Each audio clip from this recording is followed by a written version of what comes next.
ಕರ್ತನಲ್ಲಿ ಪ್ರಿಯ ಸೋದರ ಸೋದರಿಗಳೇ, ಆಳವಾದ ಸತ್ಯವೇದ ಅಧ್ಯಯನ 82ನೇ ಕ್ಲಾಸ್ಗೆ ನಿಮ್ಮೆಲ್ಲರನ್ನ ಪ್ರೀತಿಯಿಂದ ಬರಮಾಡ್ತೇನೆ.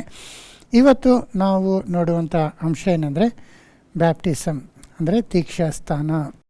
ಈ ದೀಕ್ಷಾಸ್ಥಾನ ಅನ್ನೋದನ್ನ ಎಲ್ಲ ಕ್ರೈಸ್ತರು ತಿಳ್ಕೊಂಡಿದ್ದಾರೆ, ಮಾಡ್ತಾರೆ. ಆದರೆ ಅದನ್ನು ಸತ್ಯವೇದಕ್ಕೆ ತಕ್ಕ ಹಾಗೆ ತಿಳ್ಕೊಂಡಿದ್ದಾರೆ, ಸತ್ಯವೇದದಲ್ಲಿ ಹೇಳಲ್ಪಟ್ಟಿರುವ ಹಾಗೆ ಅವರು ಅದನ್ನು ಮಾಡ್ತಿದ್ದಾರೆ ಅಂತ ನಾವು ನೋಡುವಾಗ ಹಲವಾರು ಡಿನಾಮಿನೇಷನಲ್ಲಿ ಇರುವಂಥ ಕ್ರೈಸ್ತರು ಸಂಪೂರ್ಣವಾಗಿ ಇದನ್ನು ತಿಳ್ಕೊಂಡಿಲ್ಲ, ಅದನ್ನು ಸರಿಯಾದ ರೀತಿಯಲ್ಲಿ ಮಾಡ್ತಿಲ್ಲ.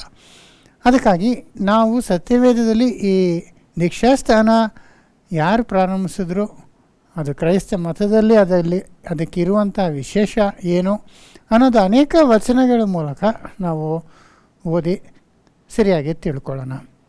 ಏಕೆಂದರೆ ಆದಿ ಸಭೆ, ಅಪೊಸ್ತಲರು ಕಟ್ಟಿದಂಥ ಸಭೆ ಭಾಳ ಕಾಲದವರೆಗೂ ಅದು ಇರಲಿಲ್ಲ. ಅಪೊಸ್ತಲರೆಲ್ಲ ತೀರ್ಕೊಂಡ ನಂತರ ಬರುವಂಥ ಶತಮಾನಗಳಲ್ಲಿ ಸಭೆ ಪರಿಶುದ್ಧ ಕ್ಯಾಥಲಿಕ್ ಸಭೆಯಾಗಿದ್ದದ್ದು ರೋಮನ್ ಕ್ಯಾಥಲಿಕ್ ಸಭೆಯಾಗಿ ರೋಮರ್ ಕಲ್ಚರು, ರೋಮಲ್ಲಿರುವಂಥ ಅನೇಕ ಉಪದೇಶಗಳು, ದುರುಪದೇಶಗಳು, ನಂಬಿಕೆಗಳು ಕ್ರಿಶ್ಚಿಯಾನಿಟಿಲಿ ಮಿಕ್ಸ್ ಆಯಿತು. ಸೊ ಆಗಿಂದ ಕ್ರೈಸ್ತ ನಂಬಿಕೆ ಭಾಳ ಕಲಬೆರಕೆ ಆಗೋಯಿತು. ಆಗ ಎಲ್ಲ ಒಂದು ವಿಷಯದಲ್ಲಿ ಕೂಡ, ಎಲ್ಲ ಬೋಧನೆಗಳಲ್ಲೂ ಕೂಡ ಆ ಕಲಬೆರಕೆ ಬಂದಾಗ, ಕನ್ಫ್ಯೂಷನ್ನು, ಅಪಾರ್ಥ ಮಾಡ್ಕೊಳ್ಳೋಂಥದ್ದು ಬಂದಾಗ ಈ ಬ್ಯಾಪ್ಟಿಸಮ್ ವಿಷಯದಲ್ಲಿ ಕೂಡ ಸಭೆಯಲ್ಲಿ ಸ್ವಚ್ಛವಾದಂಥ ತಿಳುವಳಿಕೆ ಹೋಗ್ಬಿಡ್ತು. ಅದರಿಂದ ಇದನ್ನು ಹಂಗೆ ಮಾಡ್ಕೊಂಡು ಬಂದರು. ಮತ್ತು ರಿಫಾರ್ಮೇಷನ್ ಟೈಮ್ನಲ್ಲಿ ಪ್ರೊಟೆಸ್ಟೆಂಟಿಸಮ್ ಆಗುವಾಗ 16ನೇ ಶತಮಾನದಲ್ಲಿ ಆಗ ಅನೇಕ ಬೋಧನೆಗಳನ್ನ ಸರಿಪಡಿಸ್ಕೊಂಡ್ರು. ಆದರೆ ಅನೇಕ ಬೋಧನೆಗಳು ಹಾಗೆ ಇದ್ದ ಹಾಗೆಯೇ ಕಂಟಿನ್ಯೂ ಮಾಡಿಬಿಟ್ರು. ಅದು ಇವತ್ತುವರೆಗೂ ಅದು ಬದಲಾವಣೆ ಆಗಿಲ್ಲ. ಆದ್ದರಿಂದ ನಾವು ದೀಕ್ಷಾಸ್ಥಾನದ ಬಗ್ಗೆ ಸರಿಯಾದಂಥ ತಿಳುವಳಿಕೆ ಪಡ್ಕೋಬೇಕಾದ್ರೆ ಅದು ಸತ್ಯವೇದದಲ್ಲಿ ಹೇಳಲ್ಪಟ್ಟಿರುವಂಥ ವಾಕ್ಯಗಳನ್ನು ಓದಿ ಸರಿಯಾಗಿ ನಾವು ತಿಳ್ಕೊಳ್ಳೋದು ಒಂದೇ ದಾರಿ. ಆದ್ದರಿಂದ ಸೋದರ ಸೋದರಿ, ಇವತ್ತು ನಾವು ಅನೇಕ ವಿಷಯಗಳನ್ನ ನಾವು ನೋಡ್ಕೊಳ್ಳೋಣ. ಈ ಬ್ಯಾಪ್ಟಿಸಮ್ ಅನ್ನೋದು, ಅಂದರೆ ದೀಕ್ಷಾಸ್ಥಾನ ಅನ್ನೋದು ಎಲ್ಲಿಂದ ಬಂತು, ಯಾರು ಸ್ಟಾರ್ಟ್ ಮಾಡಿದ್ರು ಅಂದರೆ ನಮ್ಮೆಲ್ಲರಿಗೂ ಗೊತ್ತು.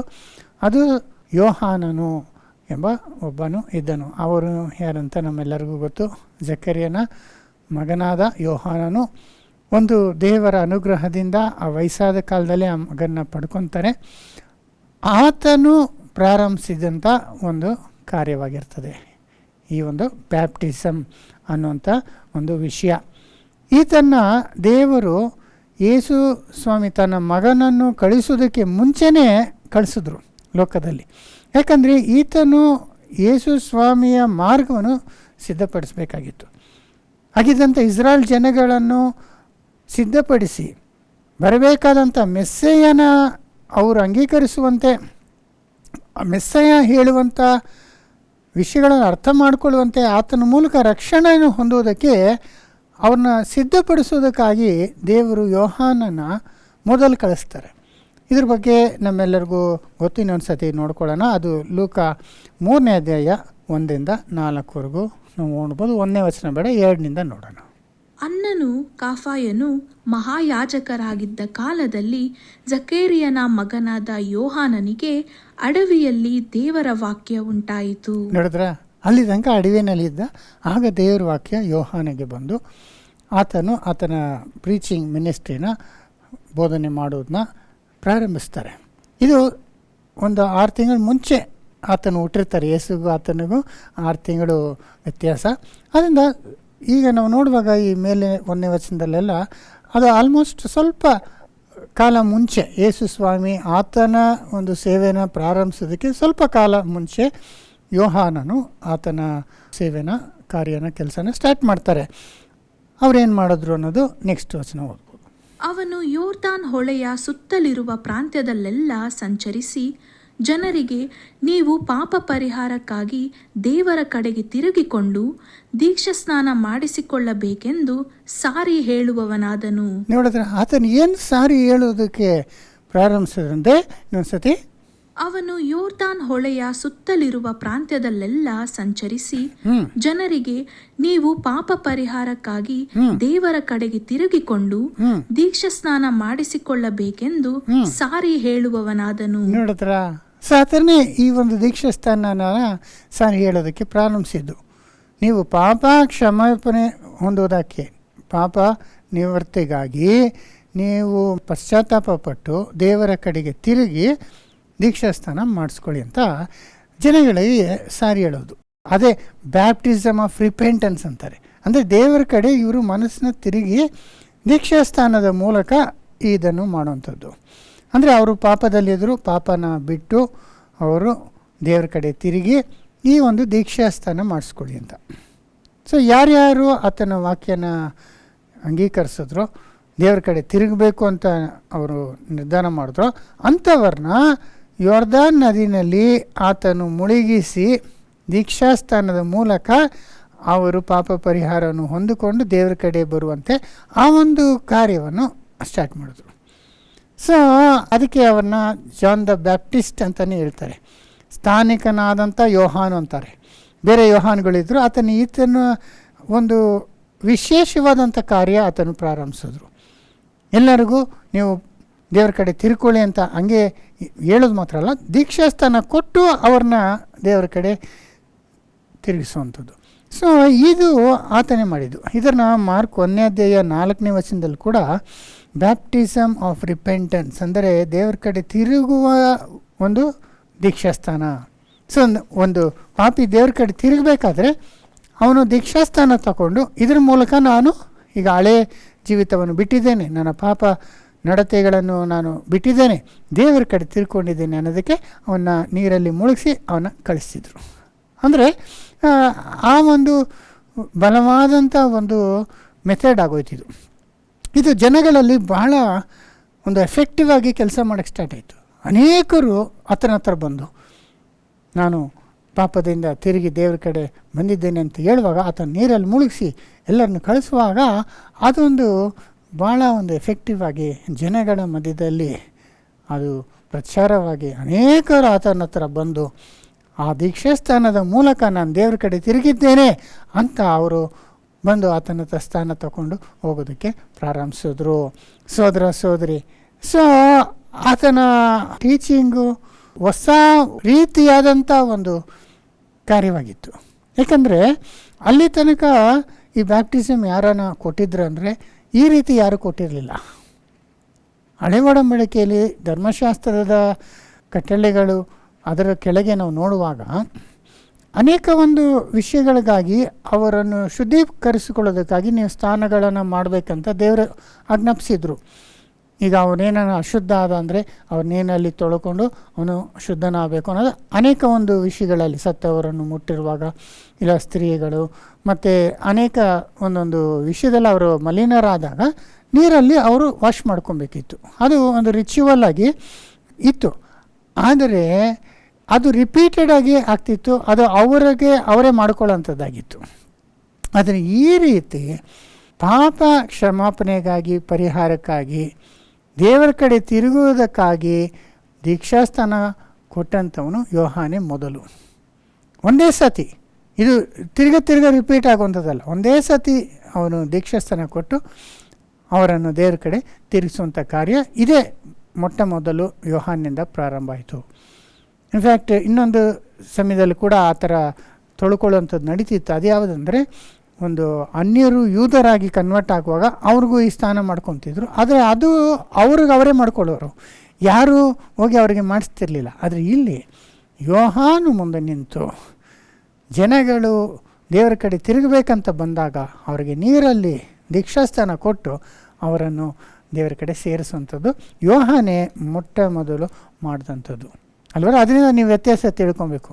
ಮುಂಚೆ ಸ್ನಾನಗಳು ಮಾಡ್ತಿದ್ರು ಶುದ್ಧಿ ಆಗೋದಕ್ಕಾಗಿ. ನಿಮಗೆ ನೆನಪು ಇರ್ಬೋದು, ಈ ಕುಷ್ಠರೋಗಿಗಳು ಕೂಡ ಆ ರೀತಿ ಮಾಡ್ತಿದ್ರು. ಅದರಲ್ಲಿ ನಾಮಾನನ ಕಥೆಯಲ್ಲಿ ಕೂಡ ನೀನು ಯೋರ್ದಾನಲ್ಲಿ 7 ಸರಿ ಮುಳುಗಿ ಬಾ ಅಂತ ಹೇಳಿದ್ರು. ಇದೆಲ್ಲ ಆ ಒಂದು ಪರ್ಟಿಕ್ಯುಲರ್ ಒಂದೊಂದು ಅಶುದ್ಧತೆಯಿಂದ ಅವರು ಶುದ್ಧರಾಗೋದಕ್ಕೆ ಆಗಿ ಮಾಡುತ್ತಿದ್ದಂಥ ಸ್ಥಾನ.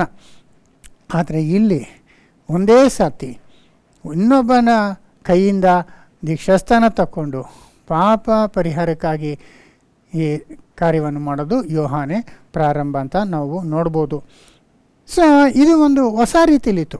ಅನೇಕ ಯೂದರುಗಳಿಗೆ ಇದು ಒಂದು ಕಷ್ಟವಾದಂಥ ಕಾರ್ಯ ಆಗಿತ್ತು. ಯಾಕಂದರೆ ಅವರು ಇಸ್ರಾಯೇಲ್ ಜನಗಳೆಲ್ಲ ಏನು ನಂಬಿದ್ರಂದರೆ, ನಾವೆಲ್ಲ ಶುದ್ಧವಾದಂಥ ಪರಿಶುದ್ಧವಾಗಿದ್ದೇವೆ, ನಾವು ಎಲ್ಲರೂ ಆಲ್ರೆಡಿ ಬ್ಯಾಪ್ಟೈಸ್ ಆಗಿದ್ದೇವೆ. ಹೆಂಗೆ ಅಂದರೆ ಮೋಶೆಯ ಮುಖಾಂತರ ಅವರು ಐಗುಪ್ತಿಂದ ಬರುವಾಗ ಆ ಒಂದು ಕೆಂಪು ಸಮುದ್ರನ ದಾಟುವಾಗ ಈ ಕಡೆ ನೀರು ನಿಂತಿತ್ತು, ಆ ಕಡೆ ನೀರಿತ್ತು, ಮತ್ತು ಮೇಲೆ ಮೇಘ ಇತ್ತು. ಅವರು ಅದ್ರ ಮೂಲಕ ಬಂದಾಗಲೇ ಅವರು ಆ್ಯಸ್ ಎ ನೇಷನ್ ಅಂದರೆ ಒಂದು ದೇಶವಾಗಿ ಅವ್ರ ಜನಗಳಾಗಿ ಅವರು ಆಲ್ರೆಡಿ ದೀಕ್ಷಾಸ್ಥಾನ ಅವ್ರಿಗೆ ಆಗ್ಬಿಟ್ಟಿತ್ತು. ಅದರಿಂದ ತಿರ್ಗಾ ಏನು ಹಾಕುವುದು ಅನ್ನೋದು ಅವ್ರಿಗೊಂದು ಪ್ರಶ್ನೆ ಇತ್ತು. ಅದನ್ನು ಹೇಳುವಾಗ 1 ಕೊರಿಂಥಿ 10ನೇ ಅಧ್ಯಾಯ 1-2 ನಾವು ನೋಡುವಾಗ ಪೌಲು ಅವ್ರಿಗೆ ಆಲ್ರೆಡಿ ಆಗಿದ್ದಂಥ ದೀಕ್ಷಾಸ್ಥಾನದ ಬಗ್ಗೆ ಹೇಳ್ತಾರೆ ನೋಡಿ. 10:1. ಸಹೋದರರೇ, ಮುಂದಿನ ಸಂಗತಿಯಲ್ಲಿ ನೀವು ಲಕ್ಷ್ಯವಿಡಬೇಕೆಂದು ನಾನು ಅಪೇಕ್ಷಿಸುತ್ತೇನೆ. ಅದೇನೆಂದರೆ, ನಮ್ಮ ಪಿತೃಗಳೆಲ್ಲರೂ ಮೇಘದ ನೆರಳಿನಲ್ಲಿದ್ದರು, ಅವರೆಲ್ಲರೂ ಸಮುದ್ರವನ್ನು ದಾಟಿ ಹೋದರು. ಅವರೆಲ್ಲರೂ ಮೋಶೆಯ ಶಿಷ್ಯರಾಗುವುದಕ್ಕಾಗಿ ಮೇಘದಲ್ಲಿಯೂ ಸಮುದ್ರದಲ್ಲಿಯೂ ದೀಕ್ಷಾ ಸ್ನಾನವನ್ನು ಹೊಂದಿದರು. ನೋಡಿದ್ರ, ಅವರು ಮೋಶೆಯ ಶಿಷ್ಯರಾಗೋದಕ್ಕೆ ಆಲ್ರೆಡಿ ದೀಕ್ಷಾಸ್ಥಾನನ ಹೊಂದಿದರು ಅಂತಿದೆ. ಅದನ್ನು ಎಂಟೈರ್ ನೇಷನ್, ಅವರು ದೇಶ ಎಲ್ಲ ಜನಗಳು ಆಲ್ರೆಡಿ ಅವ್ರಿಗೆ ಬ್ಯಾಪ್ಟಿಸಮ್ ಆಗೋಗಿತ್ತು. ಈಗ ಯೋಹಾನ್ ಬಂದು ತಿರುಗಿ ಅದನ್ನು ಕೊಡುವಾಗ ಏನರ್ಥ ಅಂದರೆ, ಆಗ ದೀಕ್ಷಾಸ್ಥಾನ ತಗೊಂಡವರು ಅವರು ದೇವರಿಂದ ದೂರ ಆಗಿಬಿಟ್ಟಿದ್ರು. ಆಗ ಯೋಹಾನನ ಕಾಲದಲ್ಲಿ ಯೇಸು ಬರೋದಕ್ಕೆ ಮುಂಚೆ ಇದ್ದಂಥ ಇಸ್ರಾಯೇಲ್ನಲ್ಲಿ ಇದ್ದಂಥ ಬಹುತೇಕ ಜನ ಅವರು ಆ ಒಂದು ದೇವರ ಒಡಂಬಡಿಕೆಯಲ್ಲಿ ಇರಲಿಲ್ಲ. ಅವರು ಅದನ್ನು ಬಿಟ್ಟು ಪಾಪಿಗಳಾಗಿ ದೇವರ ಧರ್ಮಶಾಸ್ತ್ರಕ್ಕೆ ವಿರೋಧವಾಗಿ ಅವರು ಜೀವಿಸ್ತಿದ್ರು, ದೇವರಿಂದ ದೂರ ಆಗಿಬಿಟ್ಟಿದ್ರು. ಅಂಥವರಿಗೆ ಯೋಹಾನನು ದೇವರ ಕೈ ತಿಳ್ಕೊಳ್ಳಿ, ರಿಪೆಂಟ್ ಆಗಿರಿ ಅಂತ ಈ ಒಂದು ಸ್ಥಾನನ ತಿರ್ಗಾ ಕೊಡೋಕ್ಕೆ ಸ್ಟಾರ್ಟ್ ಮಾಡಿದ್ರು. ಸೊ ಅವ್ರು ಕೊಡುವಾಗಲೇ ಏನು ಸಂದೇಶ ಅಂದರೆ, ನೀವು ಪಾಪದಲ್ಲಿದ್ದೀರಾ, ನೀವು ದೇವ್ರ ಕಡೆ ತಿರುಗಬೇಕಾಗಿದೆ ಅನ್ನೋ ಒಂದು ವಿಷಯನ ಅವರಲ್ಲಿ ಹೇಳಿ ಈ ದೀಕ್ಷಾಸ್ಥಾನನ ಪ್ರಾರಂಭಿಸಿದ್ರು ಅಂತ ನಾವು ನೋಡ್ಬೋದು. ಅದರಿಂದ ಸಹೋದರ ಸಹೋದರಿ, ಆತನ ಬೋಧನೆ ಕೂಡ ಅವರಿಗೆ ಬರಬೇಕಾದ ಮೆಸ್ಸಯ್ಯನಗೋಸ್ಕರ ಅವರನ್ನು ಸಿದ್ಧಪಡಿಸುವಂತಿತ್ತು.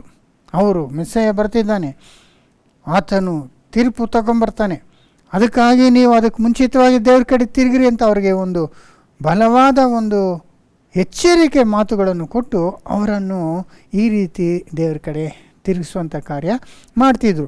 ಅವ್ರು ಹೇಳಿದಂಥ ವಾಕ್ಯಗಳು ನಾವು ಕೆಳಗೆ ಅಲ್ಲೇ ಓದುವ ಗೊತ್ತಾಗುತ್ತೆ. ಲೂಕ 3:7 ಓದಿ. ಹೀಗಿರಲಾಗಿ ಅವನು ತನ್ನಿಂದ ದೀಕ್ಷಾಸ್ನಾನ ಮಾಡಿಸಿಕೊಳ್ಳುವುದಕ್ಕಾಗಿ ಹೊರಟು ಬಂದ ಜನರ ಗುಂಪುಗಳಿಗೆ, ಎಲೈ ಸರ್ವ ಜಾತಿಯವರೇ, ಮುಂದೆ ಕಾಣಬರುವ ದೈವ ಕೋಪದಿಂದ ತಪ್ಪಿಸಿಕೊಳ್ಳುವುದಕ್ಕೆ ನಿಮಗೂ ಉಪದೇಶ ಮಾಡಿದವರಾರು? ನೋಡಿದ್ರ, ಬರಬೇಕಾದಂಥ ದೇವರ ಕೋಪದಿಂದ ತಪ್ಪಿಸಿಕೊಳ್ಳುವಂತೆ ನಿಮಗೆ ಉಪದೇಶ ಮಾಡಿದವರು ಯಾರು ಅಂತ ಹೇಳ್ತಿದ್ದಾರೆ ನೋಡಿ. ಆಮೇಲೆ, ಹಾಗಾದರೆ ನಿಮ್ಮ ಮನಸ್ಸು ದೇವರ ಕಡೆಗೆ ತಿರುಗಿತೆಂಬುದನ್ನು ತಕ್ಕ ಫಲಗಳಿಂದ ತೋರಿಸಿರಿ. ಅಬ್ರಹಾಮನು ನಮಗೆ ಮೂಲ ಪುರುಷನಲ್ಲವೇ ಎಂದು ನಿಮ್ಮೊಳಗೆ ಅಂದುಕೊಳ್ಳುವವರಾಗಬೇಡಿರಿ. ದೇವರು ಅಬ್ರಹಾಮನಿಗೆ ಈ ಕಲ್ಲುಗಳಿಂದಲೂ ಮಕ್ಕಳನ್ನು ಹುಟ್ಟಿಸಬಲ್ಲನೆಂದು ನಿಮಗೆ ಹೇಳುತ್ತೇನೆ. ಸೊ ಆ ಜನಗಳು ಏನು ಅನ್ಕೊಂಡಿದ್ರು, ನಾವು ಅಬ್ರಹಾಮ್ ಮಕ್ಕಳು, ಅದೇ ನಾವೆಲ್ಲ ಶುದ್ಧವಾಗಿದ್ದೇವೆ ಅಂತ ಅವ್ರು ಅಂದ್ಕೊಂಡಿದ್ರು. ಆದರೆ ಅವ್ರು ಹೇಳ್ತಾರೆ, ನೀವು ದೇವರ ಕಡೆ ತಿರುಗುವುದಕ್ಕೆ ತಕ್ಕ ನೀವು ಫಲಗಳನ್ನು ತನ್ನಿರಿ, ಒಳ್ಳೆ ಕಾರ್ಯಗಳನ್ನು ಮಾಡಿ, ನಿಮ್ಮ ಕಾರ್ಯಗಳ ಮುಖಾಂತರ ನೀವು ಒಳ್ಳೆಯವರು ಅಂತ ಪ್ರೂವ್ ಮಾಡಿರಿ. ಅಬ್ರಾಮ್ ಮಕ್ಕಳು ಅಂತ ಅಂದ್ಕೊಂಡಿರಬೇಡ್ರಿ, ಈ ಕಲ್ಲುಗಳಲ್ಲಿ ಬೇಕಾದ್ರೆ ದೇವರು ಅಬ್ರಾಮ್ಗೆ ಮಕ್ಕಳನ್ನ ಎಬ್ಬಿಸಬಲ್ಲನು ಅಂತೆಲ್ಲ ಹೇಳಿ, ಆಮೇಲೆ ಈಗಲೇ ಮರಗಳ ಬೇರಿಗೆ ಕೊಡಲಿ ಹಾಕಿಯದೆ, ಒಳ್ಳೆ ಫಲವನ್ನು ಕೊಡದ ಪ್ರತಿಯೊಂದು ಮರವನ್ನು ಕಡಿದು ಬೆಂಕಿಯಲ್ಲಿ ಹಾಕುವರು ಎಂದು ಹೇಳಿದನು. ನೋಡಿದ್ರ, ಸೊ ಕೊಡಲಿಗ ಮರದ ಬೇರ್ಗೆ ಹಾಕ್ತಾ ಇದ್ದಾರೆ ಈಗ.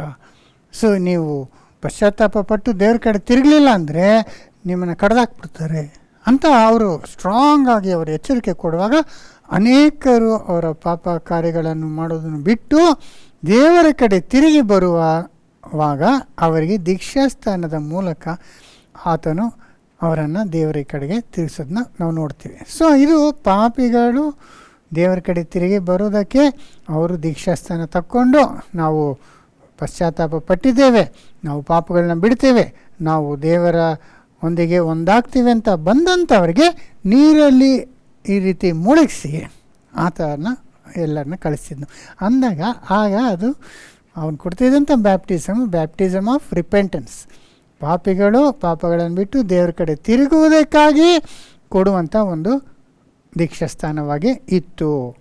ಆದರೆ ಅಷ್ಟು ಮಾತ್ರ ಅಲ್ಲ, ಇದು ಜನರಲ್ಲಿ ಎಲ್ಲರೂ ತಿಳ್ಕೊಂಡಿರೋಂಥ ವಿಷಯನೇ. ಒಂದು ಪಾಪಿ ಬದಲಾವಣೆ ಆಗುವಾಗ ಅವನ ದೀಕ್ಷಾಸ್ಥಾನ ತಗೊಂಡು ನಾನು ಇನ್ನು ಮೇಲೆ ಆ ಪಾಪಗಳನ್ನು ಮಾಡೋದಿಲ್ಲ ಅಂತ ಅವನ ದೇವ್ರ ಕಡೆ ತಿರುಗುವಂಥದ್ದು ಮಾತ್ರ ಇದೆ, ಅದು ನಿಜ. ಆದರೆ ಅಷ್ಟು ಮಾತ್ರ ಅಲ್ಲ, ಯಾಕೆಂದರೆ ಇನ್ನೊಂದು ವಿಷಯ ಇಲ್ಲಿ ನಡೀತದೆ. ಇದೆಲ್ಲರಿಗೂ ಈತನು ದೀಕ್ಷಾಸ್ಥಾನ ಕೊಡುವಾಗ ಯೇಸು ಕ್ರಿಸ್ತನು ಕೂಡ ಆತನ ಹತ್ರ ಬಂದು ದೀಕ್ಷಾಸ್ಥಾನ ತಗೊಳ್ಳೋಕ್ಕೆ ಬರ್ತಾರೆ. ಆಗ ಯೋಹಾನಿಗೆ ಶಾಕ್ ಆಗುತ್ತೆ. ಅದರಿಂದ ಇದು ಪಾಪಿಗಳು ದೇವರಿಂದ ದೂರ ಹೋದಂಥವ್ರಿಗಾಗಿ ನಾನು ದೇವರ ಕಡೆ ತಿರುಗಿ ಬರುವುದಕ್ಕಾಗಿ ಕೊಡುವಂಥ ಈ ಸ್ಥಾನ ಇದು ನಿಮಗೆ ಯಾಕೆ ಬೇಕು? ಯಾಕಂದರೆ ಯೇಸು ಯಾವಾಗಲೂ ಅವರು ಪಾಪಿಯಾಗಿ ಹೋಗಿಲ್ಲ, ದೇವರಿಂದ ದೂರ ಆಗಿಲ್ಲ, ಅವರು ಪಾಪನೇ ಮಾಡಿಲ್ಲ, ಅವರಿಗೆ ಅಗತ್ಯವಿಲ್ಲ. ಅರೆ ನಿಮಗೆ ಅಗತ್ಯ ಅಂದರೆ ಅವಾಗ ನನಗೇ ಎಷ್ಟು ಅಗತ್ಯ, ನಾನು ಕೊಡೋದಲ್ಲ ನೀವು ನನಗೆ ಕೊಡಬೇಕು ಅಂತ ಒಂದು ಮಾತನ್ನು ಹೇಳೋದನ್ನ ನಾವು ಮತ್ತೆ 3ನೇ ಅಧ್ಯಾಯ 13ರಿಂದ ನಾವು ಓದುವಾಗ ತಿಳ್ಕೊಬೋದು. ಆ ಕಾಲದಲ್ಲಿ ಯೇಸು ಯೋಹಾನನಿಂದ ಸ್ನಾನ ಮಾಡಿಸಿಕೊಳ್ಳಬೇಕೆಂದು ಗಲಿಲಿಯಾದಿಂದ ಯೋರ್ದಾನ್ ಹೊಳೆಗೆ ಬಂದನು. ಆಗ ಯೋಹಾನನು, ನಾನು ನಿನ್ನಿಂದ ಸ್ನಾನ ಮಾಡಿಸಿಕೊಳ್ಳತಕ್ಕವನಾಗಿರುವಲ್ಲಿ ನೀನು ನನ್ನ ಬಳಿಗೆ ಬರುವುದೇನು ಎಂದು ಹೇಳಿ ಆತನನ್ನು ತಡೆಯುತ್ತಾ ಇದ್ದನು. ಆತನ ಚೆನ್ನಾಗಿ ಗೊತ್ತು, ಯಾಕೆಂದರೆ ಆತನು ಹುಟ್ಟುವಾಗ ತಾಯಿ ಗರ್ಭದಲ್ಲಿದ್ದಾಗಲೇ ಆತನ ಮೇರಿ ಸ್ವರನ ಕೇಳಿಸ್ಕೊಂಡೆ ಆತನಿಗೆ ಅಷ್ಟು ಸಂತೋಷ ಆಗಿತ್ತಂದರೆ ಆತನ ಬಗ್ಗೆ ಎಲ್ಲ ತಿಳ್ಕೊಂಡಿದ್ದಾನೆ. ಆತನು ಹುಟ್ಟಿರೋದು ಏನು, ಈತನಿಗಿಂತ ಎಷ್ಟು ಶ್ರೇಷ್ಠನಂತ. ಆಗಿರ್ಬೇಕಾದ್ರೆ ನಾನು ನಿನಗೆ ಕೊಡುವುದೇನೆಂದರೆ ಆಗ ಯೇಸ್ವಾಮಿ ಏನು ಹೇಳ್ತಾರೆ, ಆದರೆ ಯೇಸು ಅವನಿಗೆ, ಸತ್ಯಕ್ಕೆ ಒಪ್ಪಿಕೋ, ಹೀಗೆ ನಾವು ಎಲ್ಲ ಧರ್ಮವನ್ನು ನೆರವೇರಿಸತಕ್ಕದ್ದಾಗಿದೆ ಎಂದು ಹೇಳಿದಾಗ ಅವನು ಒಪ್ಪಿಕೊಂಡನು. ನೋಡ್ರ, ಆಗ ಯೇಸು ಈಗ ಸದ್ಯಕ್ಕೆ ಒಪ್ಪಿಕೋ, ನಾವೆಲ್ಲ ನೆರವೇರಿಸಬೇಕು ಅನ್ನುವಾಗ ಆತನು ಒಪ್ಪಿಕೊಂಡು ಯೇಸುಗೆ ದೀಕ್ಷಾಸ್ಥಾನ ಕೊಟ್ಬಿಡ್ತಾರೆ. ಆದರೆ ಈಗ ಅಲ್ಲೊಂದು ಪ್ರಶ್ನೆ ಬರ್ತದೆ, ಯೇಸು ದೇವರಿಂದ ದೂರ ಆಗಿಲ್ವಲ್ಲ, ಅವನು ಪಾಪಿ ಇಲ್ವಲ್ಲ, ಆತನು ಯಾಕೆ ಈ ದೀಕ್ಷಾಸ್ಥಾನ ತಗೊಳ್ಬೇಕಾಯ್ತು? ಯಾಕಂದರೆ ಯೋಹಾನ್ ಕೊಡುವಂಥ ದೀಕ್ಷಾಸ್ಥಾನ ಪಾಪದಲ್ಲಿದ್ದವರು ಪುನಃ ದೇವರ ಕಡೆ ತಿರುಗಿ ಬರುವುದಕ್ಕೆ ಒಂದು ಮಾರ್ಗವಾಗಿತ್ತು. ಹಾಗಾದರೆ ಯೇಸುಗೆ ಯಾಕೆ ಬೇಕಿತ್ತು ಅನ್ನುವಾಗ ಯೇಸು ತಗೊಂಡಂಥ ದೀಕ್ಷಾಸ್ಥಾನದಲ್ಲಿ ಇನ್ನೊಂದು ಆಳವಾದ ಅರ್ಥ ಇತ್ತು. ಅದನ್ನೇ ಕ್ರೈಸ್ತರು ಚೆನ್ನಾಗಿ ಗಮನಿಸಬೇಕು. ಇದು ಬರೀ ಪಾಪ ಕಾರ್ಯನ ಬಿಟ್ಬಿಟ್ಟು ನಾನು ಒಳ್ಳೆಯವನಾಗ್ತೀನಿ, ದೇವರ ಆಜ್ಞೆಗಳ ಪ್ರಕಾರ ನಡ್ಕೊತೀನಿ, ನೀತಿ ಮಾರ್ಗದಲ್ಲಿ ನಡಿತೀನಿ ಅನ್ನೋದು ಮಾತ್ರ ಅಲ್ಲ, ಅದು ಯೋಹಾನ್ ಕೊಡ್ತಿದ್ದಂಥದ್ದು. ಆದರೆ ಯೇಸು ತಗೊಂಡಂಥ ಉದ್ದೇಶ ಏನು ಅನ್ಬೇಕಾದ್ರೆ ಆತನು ತನ್ನ ಶರೀರವನ್ನು ಸಜೀವ ಯಜ್ಞವಾಗಿ ದೇವರಿಗೆ ಅರ್ಪಿಸ್ತಿದ್ನು. ಪಾಪ ಯಾವತ್ತೂ ಮಾಡಿಲ್ಲ, ಆದರೆ ಆತನು ತನಗೋಸ್ಕರ ಜೀವಿಸ್ಬೋದಲ್ಲ, ತನ್ನ ಸಂತೋಷಕ್ಕಾಗಿ ತನ್ನ ಹಿತಕ್ಕಾಗಿ ಆತನು ನ್ಯಾಯವಾದಂಥ ಕಾರ್ಯಗಳನ್ನು ಮಾಡಿ ಆತನು ಸಂತೋಷವಾಗಿರ್ಬೋದಾಯ್ತಲ್ಲ.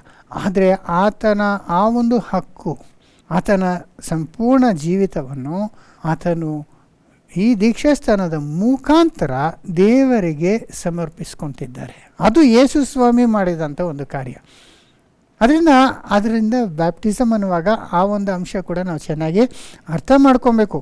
ಯಾಕಂದರೆ ಯೇಸು ಸ್ವಾಮಿ ಪಾಪನೇ ಮಾಡಿಲ್ಲ, ಹುಟ್ಟದಾಗಿಂದ ಅವ್ರು ಸಾಯೋ ತನಕ ಪಾಪ ಮಾಡಿಲ್ಲ. ಹಾಗಾದರೆ ಯಾಕೆ ಅವ್ರು ದೀಕ್ಷಾಸ್ಥಾನ ತಗೊಂಡ್ರಂತೆ? ನೀತಿವಂತನಾಗಿದ್ದು ತನಗಾಗಿಯೇ ಜೀವಿಸ್ಕೋಬೋದಾಯಿತು, ಆದರೆ ಆ ಒಂದು ಹಕ್ಕನ್ನು ಆತನು ಬಿಟ್ಟು ತನಗಾಗಿ ಆತನು ಸತ್ತು ಈ ದೀಕ್ಷಾಸ್ಥಾನದಲ್ಲಿ ಸಂಪೂರ್ಣವಾಗಿ ತನ್ನ ದೇಹವನ್ನು ದೇವರಿಗೆ ಒಂದು ಯಾಗವಾಗಿ ಯಜ್ಞವಾಗಿ ಸಮರ್ಪಿಸುವಂಥ ಕಾರ್ಯನ ಯೇಸು ಅಲ್ಲಿ ಮಾಡ್ತಿದ್ರು. ಇದು ಯಾವ ಯೂದನು ಮಾಡಬೇಕಾಗಿರಲಿಲ್ಲ. ಯೋಹಾನ ಆ ರೀತಿ ಹೇಳಿಲ್ಲ, ನೀವು ಪಾಪನ ಬಿಟ್ಟು ಬಂದರೆ ಸಾಕು ಅಂತ ಹೇಳ್ತಿದ್ರು. ಆದರೆ ನಿಮ್ಮ ದೇಹಗಳನ್ನೇ ಒಂದು ಬಲಿಯಾಗಿ ಅನ್ನೋ ಒಂದು ಐಡಿಯಾ ಯೋಹಾನ್ ಬ್ಯಾಪ್ಟಿಸಮ್ ಇರಲಿಲ್ಲ. ಆದರೆ ಅದು ಯೇಸು ಸ್ವಾಮಿನ ಮೈಂಡಲ್ಲಿ ಅದೇ ಇದ್ದಿದ್ದು. ಅದಕ್ಕೋಸ್ಕರನೇ ಯೇಸು ದೀಕ್ಷಾಸ್ಥಾನ ತಗೊಂಡಿದ್ದು. ಇದನ್ನು ನಾವು ಇನ್ನೂ ಸ್ವಲ್ಪ ಡೀಟೇಲಾಗಿ ಪೌಲನು ಇಬ್ರಿಯನಿಗೆ ಬರೆದ ಪತ್ರಿಕೆಯಲ್ಲಿ 10ನೇ ಅಧ್ಯಾಯ 4-9 ಓದುವಾಗ ಯೇಸು ಸ್ವಾಮಿ ಮನಸ್ಸಿನಲ್ಲಿ ಏನೇನು ನಡೀತಿತ್ತು, ಆಗ ದೀಕ್ಷಾಸ್ಥಾನ ತಕ್ಕೊಳ್ಳುವಾಗ ದೇವರೊಂದಿಗೆ ಆತನು ಮಾಡಿದಂಥ ಒಂದು ಪ್ರತಿಜ್ಞೆ ಏನು ಅನ್ನೋದನ್ನ ನಾವು ಇಲ್ಲಿ ಓದ್ಬೋದು. 10:4 ಓದೋಣ. ಹೋರಿಗಳ ಮತ್ತು ಹೋತಗಳ ರಕ್ತದಿಂದ ಪಾಪಗಳು ಪರಿಹಾರವಾಗುವುದು ಅಸಾಧ್ಯವಾಗಿದೆಯಲ್ಲ. ನೋಡ್ತಾರ, ಅಲ್ಲಿ ತನಕ ನಿಜವಾಗ್ಲೂ ಪಾಪ ಪರಿಹಾರ ಆಗಬೇಕಂದ್ರೆ ಪಶ್ಚಾತ್ತಾಪ ಪಟ್ಟರೆ ಮಾತ್ರ ಸಾಲದು. ಯಾಕಂದ್ರೆ ಇವನು ಪಾಪ ಮಾಡಿಬಿಟ್ಟಿದ್ದಾನಲ್ಲ. ಈಗ ಆ ಪಾಪಕ್ಕೆ ನಿವಾರಣೆಯಾಗಿ ಇನ್ನೊಂದು ಪಶುವನ್ನ ಕೊಟ್ಟು ಅದರ ರಕ್ತ ಚೆಲ್ಲಿ ಆಗ ಆ ಪಶು ಇವನ ದಂಡನೆಯನ್ನು ಅನುಭವಿಸಿದಾಗ ಆಗ ಇವನಿಗೆ ಬಿಡುಗಡೆ ಆಗ್ತಾಯಿತ್ತು.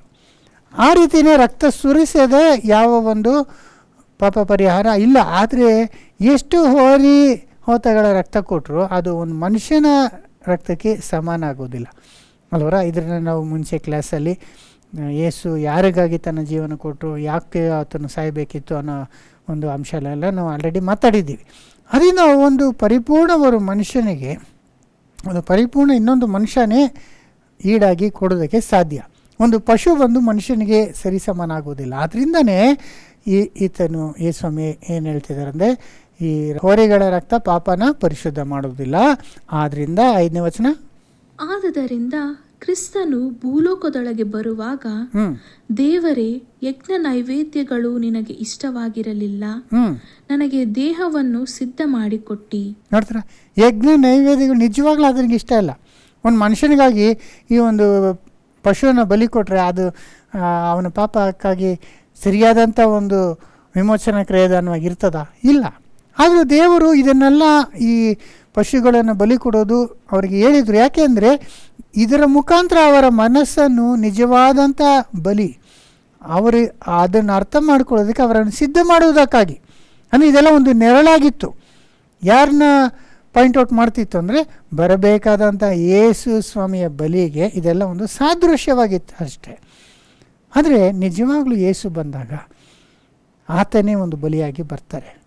ಅದರಿಂದ ನನಗೆ ಒಂದು ದೇಹವನ್ನು ಸಿದ್ಧಪಡಿಸಿಕೊಟ್ಟಿದ್ದಿ. ಅದರಿಂದ ಮರಿಯ ಮುಖಾಂತರ ಯೇಸು ಹುಟ್ಟಿ ಪರಿಪೂರ್ಣ ಮನುಷ್ಯನಾಗಿ 30 ವಯಸ್ಸಿನಲ್ಲಿ ಆತನು ಬ್ಯಾಪ್ಟಿಸಮ್ ತಗೊಳ್ಳುವಾಗ ಕರೆಕ್ಟ್ 30 ವಯಸ್ಸು. ಅದರಿಂದ ಆ 30 ವಯಸ್ಸಿನಲ್ಲಿ ಒಂದು ಪರಿಪೂರ್ಣ ಒಂದು ಪುರುಷನಾಗಿ ಆತನ ಪಾಪವಿಲ್ಲದ ಆತನ ದೇಹವನ್ನು ಒಂದು ಬಲಿಯಾಗಿ ದೇವರಿಗೆ ಸಮರ್ಪಿಸುವಂಥ ಕಾರ್ಯವಾಗಿತ್ತು. ಅದನ್ನೇ ಅವರು ಅಲ್ಲಿ ಬ್ಯಾಪ್ಟಿಸಮ್ ಅವ್ರು ತಗೊಂಡಂಥ ಬ್ಯಾಪ್ಟಿಸಮು ಅನ್ನೋದನ್ನ ಎಷ್ಟು ಕ್ಲಿಯರಾಗಿ ಅರ್ಥ ಆಗುತ್ತೆ. ಇನ್ನೊಂದು ಸತಿ ಓದ್ಬಿಡಿ 4ರಿಂದ. ಹೋರಿಗಳ ಮತ್ತು ಹೋತಗಳ ರಕ್ತದಿಂದ ಪಾಪಗಳು ಪರಿಹಾರವಾಗುವುದು ಅಸಾಧ್ಯವಾಗಿದೆಯಲ್ಲ. ಆದದರಿಂದ ಕ್ರಿಸ್ತನು ಭೂಲೋಕದೊಳಗೆ ಬರುವಾಗ ದೇವರೇ, ಯಜ್ಞ ನೈವೇದ್ಯಗಳು ನಿನಗೆ ಇಷ್ಟವಾಗಿರಲಿಲ್ಲ, ನನಗೆ ದೇಹವನ್ನು ಸಿದ್ಧ ಮಾಡಿಕೊಟ್ಟಿ. ಈಗ 6ನೇ ವಚನ, ಸರ್ವಾಂಗ ಹೋಮಗಳಲ್ಲಿಯೂ ದೋಷ ಪರಿಹಾರಕ ಯಜ್ಞಗಳಲ್ಲಿಯೂ ನೀನು ಸಂತೋಷ ಪಡಲಿಲ್ಲ. ಆಗ ನಾನು, ಈಗೋ ದೇವರೇ, ನಿನ್ನ ಚಿತ್ತವನ್ನು ನೆರವೇರಿಸುವುದಕ್ಕೆ ಬಂದಿದ್ದೇನೆ, ಗ್ರಂಥದ ಸುರುಳಿಯಲ್ಲಿ ನನ್ನನ್ನು ಕುರಿತು ಬರೆದದೆ ಎಂದು ಹೇಳಿದೆನು ಅನ್ನುತ್ತಾನೆ. ಇದಿಗೋ ದೇವನೇ, ನಿನ್ನ ಚಿತ್ತವನ್ನು ನೆರವೇರಿಸುವುದಕ್ಕಾಗಿ ಬಂದಿದ್ದೇನೆ. ಗ್ರಂಥದ ಸುರುಳಿಯಲ್ಲಿ ನನ್ನ ಬಗ್ಗೆ ಹೇಳಿದೆ. ಅವ್ರು ಕೊಟ್ಟಂಥ ಯಜ್ಞಗಳು ಎಲ್ಲ ಬಲಿಗಳು ಎಲ್ಲ ಆತನ ಬಗ್ಗೆನೇ ಹೇಳ್ತಿತ್ತು. ಫೈನಲ್ ಆಗಿ ನನಗೆ ದೇವರೇ ಒಂದು ದೇಹವನ್ನು ಕೊಟ್ಟಿದ್ದೆ, ಇದನ್ನು ನಾನು ಸಮರ್ಪಿಸುವುದಕ್ಕಾಗಿ ನಿನ್ನ ಚಿತ್ತವನ್ನು ನೆರವೇರಿಸುವುದಕ್ಕಾಗಿ ಬಂದಿದ್ದೇನೆ ಅಂತ ಯೇಸು ಅವರ ಮನಸ್ಸಿನಲ್ಲಿ ಇದ್ದಿದ್ದು. ಅವ್ರು ತಗೊಳ್ಳುವಂಥ ಬ್ಯಾಪ್ಟಿಸಮು ಈ ಒಂದು ಉದ್ದೇಶವಾಗಿತ್ತು ಅನ್ನೋದನ್ನ ನಾವು ಎಷ್ಟು ಚೆನ್ನಾಗಿ ನಾವು ನೋಡ್ತೀವಿ. ಆಮೇಲೆ ಧರ್ಮಶಾಸ್ತ್ರದ ಪ್ರಕಾರ ಸಮರ್ಪಣೆಯಾಗುತ್ತಾ ಬರುವ ಯಜ್ಞ ನೈವೇದ್ಯಗಳು, ಸರ್ವಾಂಗ ಹೋಮಗಳು, ದೋಷ ಪರಿಹಾರಕ ಯಜ್ಞಗಳು ನಿನಗೆ ಇಷ್ಟವಾಗಿರಲಿಲ್ಲ, ನೀನು ಅವುಗಳಿಗೆ ಸಂತೋಷ ಪಡುವುದಿಲ್ಲ ಎಂದು ಮೇಲೆ ಹೇಳಿದ ತರುವಾಯ, ಈಗೋ ನಿನ್ನ ಚಿತ್ತವನ್ನು ನೆರವೇರಿಸುವುದಕ್ಕೆ ಬಂದಿದ್ದೇನೆ ಎಂದು ಹೇಳಿದ್ದಾನೆ. ಆತನು ಎರಡನೆಯದನ್ನು ಸ್ಥಾಪಿಸುವುದಕ್ಕಾಗಿ ಮೊದಲನೆಯದನ್ನು ತೆಗೆದು ಬಿಡುತ್ತಾನೆ. ನೋಡಿದ್ರೆ ಮೊದಲನೇದಂದ್ರೆ ಈ ಪಶುಗಳು, ದನ ಕರುಗಳು ಅವ್ರು ಕೊಡ್ತಾ ಇದ್ದಂಥ ಯಾಗ, ಅದನ್ನು ತೆಗೆದು ಹಾಕೋದಕ್ಕಾಗಿ ಎರಡನೇದನ್ನ ಮಗ ತನ್ನ ದೇಹವನ್ನೇ ಆತನು ಸಮರ್ಪಿಸಲಿಕ್ಕೆ ಬಂದಿದ್ದಾನೆ. ಇದನ್ನು 2 ಸತಿ ರಿಪೀಟ್ ಮಾಡ್ತಾರೆ ನೋಡಿ, ಯಾಕಂದರೆ ಇದು ಭಾಳ ಒಂದು ಮುಖ್ಯವಾದಂಥ ವಿಷಯ. ಮನುಷ್ಯನ ಪಾಪ ಪರಿಹಾರ ಆಗಬೇಕಂದ್ರೆ ರಕ್ತ ಸುರಿಸಿ ಅವನ ಪಾಪ ಪರಿಹಾರನ ಆಗಬೇಕು. ಆದರೆ ಆ ರಕ್ತ, ಈ ಪಶುಗಳ ರಕ್ತ ನಿಜವಾಗ್ಲೂ ಆತನ ಪಾಪನ ತೆಗೆದುಹಾಕೋದಿಲ್ಲ. ಮನುಷ್ಯನಿಗಾಗಿ ಇನ್ನೊಂದು ಮನುಷ್ಯ ಬಂದು ಬಲಿ ಕೊಡಬೇಕಾಯಿತು, ಆ ಮನುಷ್ಯನೇ ಯೇಸು ಸ್ವಾಮಿ. ಸೊ ಅದನ್ನು ಅವರು ಪ್ರಾರಂಭಿಸುವಾಗ ದೀಕ್ಷಾಸ್ಥಾನವನ್ನು ತಕ್ಕೊಂಡು ಅದರ ಮುಖಾಂತರ ಆತನ ದೇಹವನ್ನು ದೇವರಿಗೆ ಒಂದು ಬಲಿಯಾಗಿ ಸಮರ್ಪಿಸಲಿಕ್ಕೆ ಇದ್ದಾರೆ. ಅದೇ ಆತನು ತಗೊಂಡಂಥ ದೀಕ್ಷಾಸ್ಥಾನ. ಸೊ ಇದರಲ್ಲಿ ಡಿಫ್ರೆನ್ಸ್ ನಾವು ತಿಳ್ಕೊಬೇಕು. ಯೋಹಾನು ಕೊಟ್ಟಂಥ ದೀಕ್ಷಾಸ್ಥಾನ ದೇವರ ಕಡೆ ತಿರುಗೋದಕ್ಕಾಗಿ ಕೊಟ್ಟಂಥ ದೀಕ್ಷಾಸ್ಥಾನ. ಪಾಪಿಗಳು ದೇವರ ಕಡೆ ತಿರುಗೋದಕ್ಕಾಗಿ, ಅಂದರೆ ಬ್ಯಾಪ್ಟಿಸಮ್ ಆಫ್ ರಿಪೆಂಟೆನ್ಸು. ಯೇಸು ಸ್ವಾಮಿ ಪಾಪಿನೇ ಇಲ್ವಲ್ಲ, ಆತನಿಗೆ ರಿಪೆಂಟೆನ್ಸ್ ಬೇಕಿಲ್ಲ. ಆದರೆ ಆತನೇ ತಗೊಂಡಂಥ ದೀಕ್ಷಾಸ್ಥಾನ ತನ್ನನ್ನೇ, ತನ್ನ ಶರೀರವನ್ನೇ ದೇವರಿಗೆ ಸಜೀವ ಬಲಿಯಾಗಿ ಅರ್ಪಿಸುವಂಥದ್ದಾಗಿ ಇತ್ತು. ಅದರಿಂದ ಈಗ ಕ್ರೈಸ್ತರಿಗೆ ಬ್ಯಾಪ್ಟಿಸಮ್ ಅಂದರೆ ಜಸ್ಟು ಪಾಪ ಕಾರ್ಯಗಳನ್ನು ಬಿಟ್ಟು ನಾನು ನೀತಿವಂತನ ಆಗಬೇಕು ಅನ್ನೋದು ಮಾತ್ರ ಅಲ್ಲ, ಅದು ಮೊದಲನೇ ಅಂಶ, ಅದು ಯೋಹಾನ್ ಕೊಟ್ಟದ್ದು. ಆದರೆ ಯೇಸು ಸ್ವಾಮಿಯ ಹಾಗೆ ಆತನು ತನ್ನ ಶರೀರವನ್ನು ದೇವರಿಗಾಗಿ ಮೀಸಲಾಗಿ ಒಂದು ಸಜೀವ ಯಜ್ಞವಾಗಿ ಕೊಡಬೇಕು. ಅಂದರೆ ತನಗಾಗಿ ಆಮೇಲೆ ಜೀವಿಸುವಂಥದ್ದಲ್ಲ, ಪಾಪನ ಮಾತ್ರ ಬಿಟ್ಬಿಟ್ಟು ಒಳ್ಳೆಯವನಾಗಿದ್ದು ತನಗೋಸ್ಕರ ತನ್ನ ಸಂತೋಷಕ್ಕಾಗಿ ಜೀವಿಸೋದಲ್ಲ. ತನಗಾಗಿ ತಾನು ಸತ್ತು, ಪಾಪಕ್ಕಾಗಿ ಸತ್ತು, ತನ್ನ ಹಕ್ಕುಗಳನ್ನೆಲ್ಲ ಅವನು ದೇವರಿಗಾಗಿ ಅವನು ಬಲಿ ಕೊಡುವಂಥದ್ದು ಅಲ್ವಾ. ಆದ್ದರಿಂದ ಇದು ಯೇಸು ಸ್ವಾಮಿನಲ್ಲಿ ತಗೊಳ್ಳುವಂಥ, ಕ್ರೈಸ್ತರು ತಗೊಳ್ಳುವಂಥ ದೀಕ್ಷಾಸ್ಥಾನವಾಗಿರಬೇಕು ಅನ್ನೋದನ್ನ ನಾವು ಎಷ್ಟು ಚೆನ್ನಾಗಿ ತಿಳ್ಕೊಬೇಕು. ಸೊ 2 ಅಂಶ ಕೂಡ ಇದೆ ಇದರಲ್ಲಿ. ಒಂದು ರಿಪೆಂಟೆನ್ಸ್ ಅಂದರೆ ದೇವರ ಕಡೆ ತಿರುವುದಕ್ಕಾಗಿ ಪಾಪನ ಬಿಟ್ಟು ಬರುವುದಕ್ಕೆ ತಗೊಳ್ಳೋಂಥದ್ದು ಮಾತ್ರ ಅಲ್ಲ, ಆದರೆ ದೇವರಿಗೆ ಸಂಪೂರ್ಣವಾಗಿ ನಮ್ಮನ್ನೇ ನಾವು ಒಪ್ಪಿಸಿಕೊಡುವಂಥ ಒಂದು ಕಾರ್ಯ ಕೂಡ ಆಗಿರ್ತದೆ. ಇದನ್ನು ಕಂಪೇರ್ ಮಾಡಿ ಹೇಳುವಾಗ ರೋಮಾಪುರ ಪತ್ರಿಕೆಯಲ್ಲಿ 6ನೇ ಅಧ್ಯಾಯ 1ರಿಂದ 13 ನೋಡುವಾಗ ಪೌಲು ಎಷ್ಟು ಕ್ಲಿಯರಾಗಿ ಎಕ್ಸ್ಪ್ಲೇನ್ ಮಾಡ್ತಾನೆ. ನಾವು ಫಾಸ್ಟಾಗಿ ನೋಡ್ಕೊಂಬರೋಣ. 6ನೇ ಅಧ್ಯಾಯ 1ನೇ ವಚನ, ರೋಮಾಪುರದ ಅವರಿಗೆ ಬರೆದ ಪತ್ರಿಕೆ. ಹಾಗಾದರೆ ಏನು ಹೇಳೋಣ? ದೇವರ ಕೃಪೆಯು ಹೆಚ್ಚಲಿ ಎಂದು ನಾವು ಪಾಪದಲ್ಲಿ ಇನ್ನೂ ಇರಬೇಕು, ನೋಡಿದ್ರ, ಎಂದಿಗೂ ಇರಬಾರದು. ನೋಡಿದ್ರ, ಈಗ ಕೆಲವರು ನಾನು ಪಾಪಿನೇ, ಯೇಸು ನನಗಾಗಿ ಸತ್ತಿದ್ದಾರೆ, ಆದ್ದರಿಂದ ನಾನು ನನ್ನ ಸ್ವಂತ ನೀತಿ ಏನೂ ಇಲ್ಲ, ಆದ್ದರಿಂದ ನಾನು ಹೆಂಗಿದ್ರೆ ಏನು, ನನ್ನ ನೀತಿ ಏನೂ ಇಲ್ವಲ್ಲ, ನಾನು ಪಾಪಿನೇ ಅಂತ ಅಂದ್ಕೊಂಡು ಇನ್ನು ಪಾಪದಲ್ಲಿ ಹೆಚ್ಚುತ್ತಾ ಕಂಟಿನ್ಯೂ ಆಗೋಣ ಅಂತ ಯೋಚನೆ ಮಾಡ್ತಾರೆ. ಆದರೆ ಹಂಗೆ ಸಾಧ್ಯನಾ ಅಂದರೆ ಹಂಗೆ ಸಾಧ್ಯವಿಲ್ಲ ಅಂತ ಹೇಳ್ತಿದ್ದಾರೆ. ನೋಡಿ ಇನ್ನೊಂದ್ಸತಿ.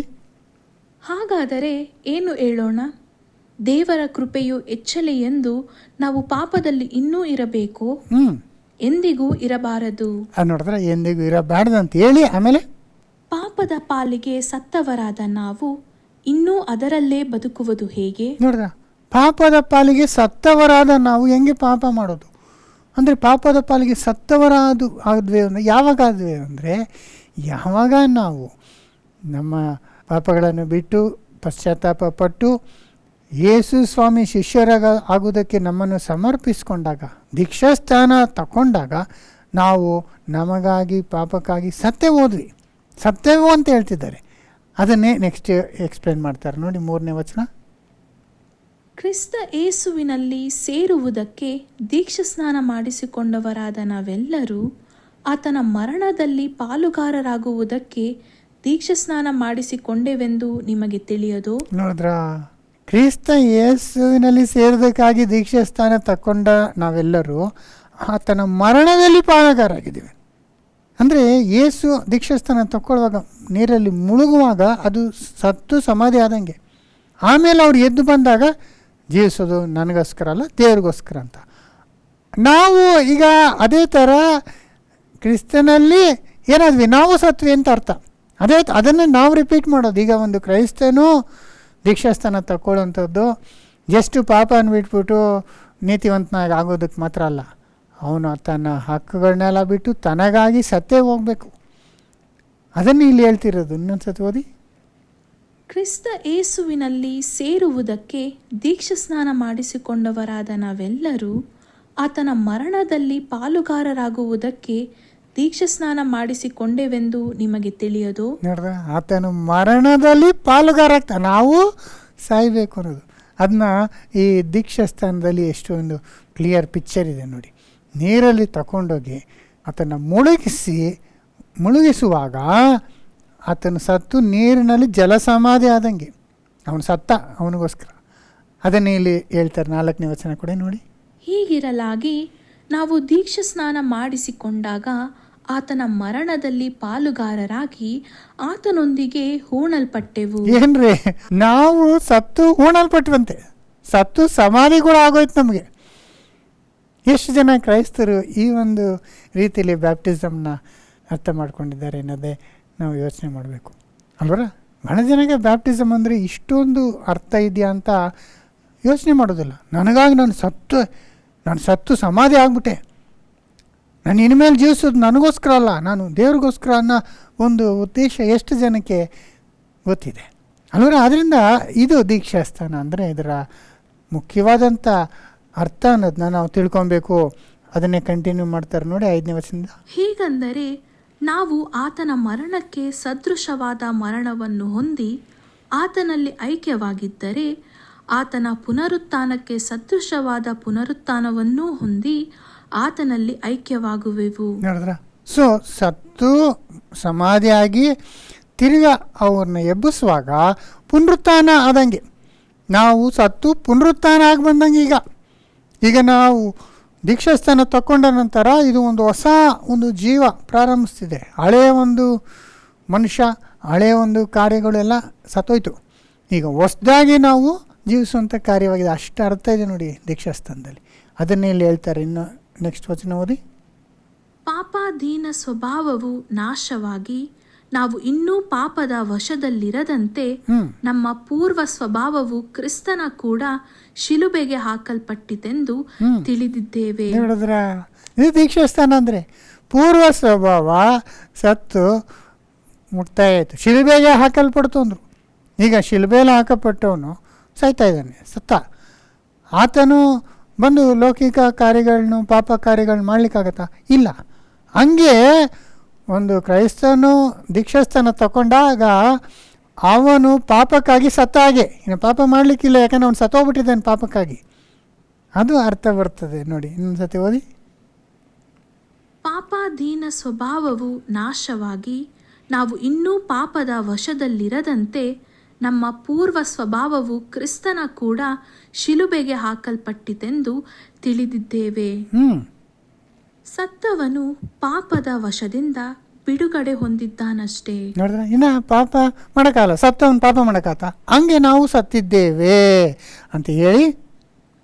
ಇದಲ್ಲದೆ ನಾವು ಕ್ರಿಸ್ತನೊಡನೆ ಸತ್ತ ಪಕ್ಷದಲ್ಲಿ ಆತನೊಡನೆ ಜೀವಿಸುವೆವೆಂದು ನಂಬುತ್ತೇವೆ.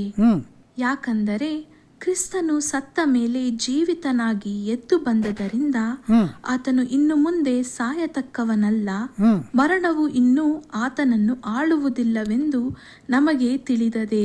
ಇನ್ನೊಂದು ವಿಷಯ ಏನಂದರೆ, ನಾವು ಸತ್ತದು ಮಾತ್ರ ಅಲ್ಲ, ಈಗ ಬದುಕಿದ್ದೇವೆ ಅಂದರೆ ಯೇಸು ಪುನರುತ್ಥಾನ ಆದಮೇಲೆ ಹೆಂಗೆ ಬದುಕಿದ್ದಾನೋ ಆ ಥರ ಆತನೊಂದಿಗೆ ನಾವು ಹೊಸ ಒಂದು ಜೀವಿತದಲ್ಲಿ ಜೀವಿಸ್ತಿದ್ದೇವೆ, ಬದುಕಿದ್ದೇವೆ, ಕ್ರಿಸ್ತನಲ್ಲಿ ಬದುಕಿದ್ದೇವೆ ಅಂತ ಹೇಳ್ತಿದ್ದಾರೆ. 10ನೇ ವಚನ. ಆತನು ಸತ್ತದ್ದು ಒಂದೇ ಸಾರಿ, ಅದು ಪಾಪದ ಪಾಲಿಗೆ. ಆತನು ಜೀವಿಸುವುದು ದೇವರಿಗಾಗಿಯೇ. ಅದೇ ಪ್ರಕಾರ ನೀವು ಸಹ ನಿಮ್ಮನ್ನು ಕ್ರಿಸ್ತ ಯೇಸುವಿನ ಐಕ್ಯದಿಂದ ಪಾಪದ ಪಾಲಿಗೆ ಸತ್ತವರು, ದೇವರಿಗಾಗಿ ಜೀವಿಸುವವರು ಎಂದು ಎಣಿಸಿಕೊಳ್ಳಿರಿ. ಅದೇ ಪ್ರಕಾರ ಅಂದರು. ಯೇಸು ಸ್ವಾಮಿ ತಗೊಂಡಂಥ ದೀಕ್ಷಾಸ್ಥಾನ ಥರನೇ ನಮ್ಮ ದೀಕ್ಷಾಸ್ಥಾನ ಕೂಡ ಇರಬೇಕು. ಆತನು ತನ್ನನ್ನು ಒಪ್ಪಿಸಿಕೊಟ್ರು, ತನಗಾಗಿ ತಾನು ಸತ್ತು ದೇವರ ಕಾರ್ಯಕ್ಕಾಗಿ ಆತನ ಚಿತ್ತವನ್ನು ನೆರವೇರಿಸುವುದಕ್ಕಾಗಿ ಆತನು ತನ್ನ ಜೀವಿತವನ್ನು 30 ವಯಸ್ಸಿಂದ ಅವರು ಸಮರ್ಪಣೆ ಮಾಡಿಕೊಟ್ರು. ಅದನ್ನೇ ಸಜೀವ ಯಜ್ಞ ಅಂತಾರೆ. ಜೀವವಾಗಿದ್ದೇವೆ, ಆದರೆ ತಮಗೋಸ್ಕರ ಅಲ್ಲ, ದೇವರಿಗೋಸ್ಕರ. ಅದರ ಆ ಥರ ನಾವು ಪಾಪಕ್ಕಾಗಿ ಸತ್ತು ನೀತಿಗಾಗಿ ದೇವರಿಗಾಗಿ ಜೀವಿಸುವಂಥವರಾಗಿರಬೇಕು ಅನ್ನೋದು ಇಲ್ಲಿ ಅರ್ಥ ಬರ್ತದೆ. ಇನ್ನೊಂದ್ಸತಿ ಓದಿ. ಅದೇ ಪ್ರಕಾರ ನೀವು ಸಹ ನಿಮ್ಮನ್ನು ಕ್ರಿಸ್ತ ಯೇಸುವಿನ ಐಕ್ಯದಿಂದ ಪಾಪದ ಪಾಲಿಗೆ ಸತ್ತವರು, ದೇವರಿಗಾಗಿ ಜೀವಿಸುವವರು ಎಂದು ಎಣಿಸಿಕೊಳ್ಳಿರಿ. ಹೀಗಿರುವುದರಿಂದ ಸಾಯತಕ್ಕ ನಿಮ್ಮ ದೇಹದ ಮೇಲೆ ಪಾಪವನ್ನು ಆಳಗೊಡಿಸಿ ನೀವು ದೇಹದ ದುರಾಶೆಗಳಿಗೆ ಒಳಪಡಬೇಡಿರಿ. ನೋಡಿದ್ರೆ ಈಗ ನಾವು ತಿರ್ಗಾ ಪಾಪದೊಳಗೆ ದುರಾಶೆಗಾಗಿ ನಾವು ಹೋಗೋದಕ್ಕಾಗೋದಿಲ್ಲ ಅಲ್ವಾ? ಆಮೇಲೆ ಇದು ಮಾತ್ರವಲ್ಲದೆ ನೀವು ನಿಮ್ಮ ಅಂಗಗಳನ್ನು ಪಾಪಕ್ಕೆ ಒಪ್ಪಿಸುವವರಾಗಿದ್ದು ದುಷ್ಟತ್ವವನ್ನು ನಡೆಸುವ ಸಾಧನಗಳಾಗ ಮಾಡಬೇಡಿರಿ. ಆದರೆ ಸತ್ತವರೊಳಗಿಂದ ಜೀವಿತರಾಗಿರಲಾಗಿ ನಿಮ್ಮನ್ನು ದೇವರಿಗೆ ಒಪ್ಪಿಸಿಕೊಟ್ಟು ನಿಮ್ಮ ಅಂಗಗಳನ್ನು ನೀತಿ ಕೃತ್ಯಗಳನ್ನು ನಡೆಸುವ ಸಾಧನಗಳನ್ನಾಗಿ ಆತನಿಗೆ ಸಮರ್ಪಿಸಿರಿ. ಎಷ್ಟೆಲ್ಲ ಅರ್ಥ ಇದೆ ನೋಡಿ ದೀಕ್ಷಾಸ್ಥಾನ ತಗೊಳ್ಳುವಾಗ.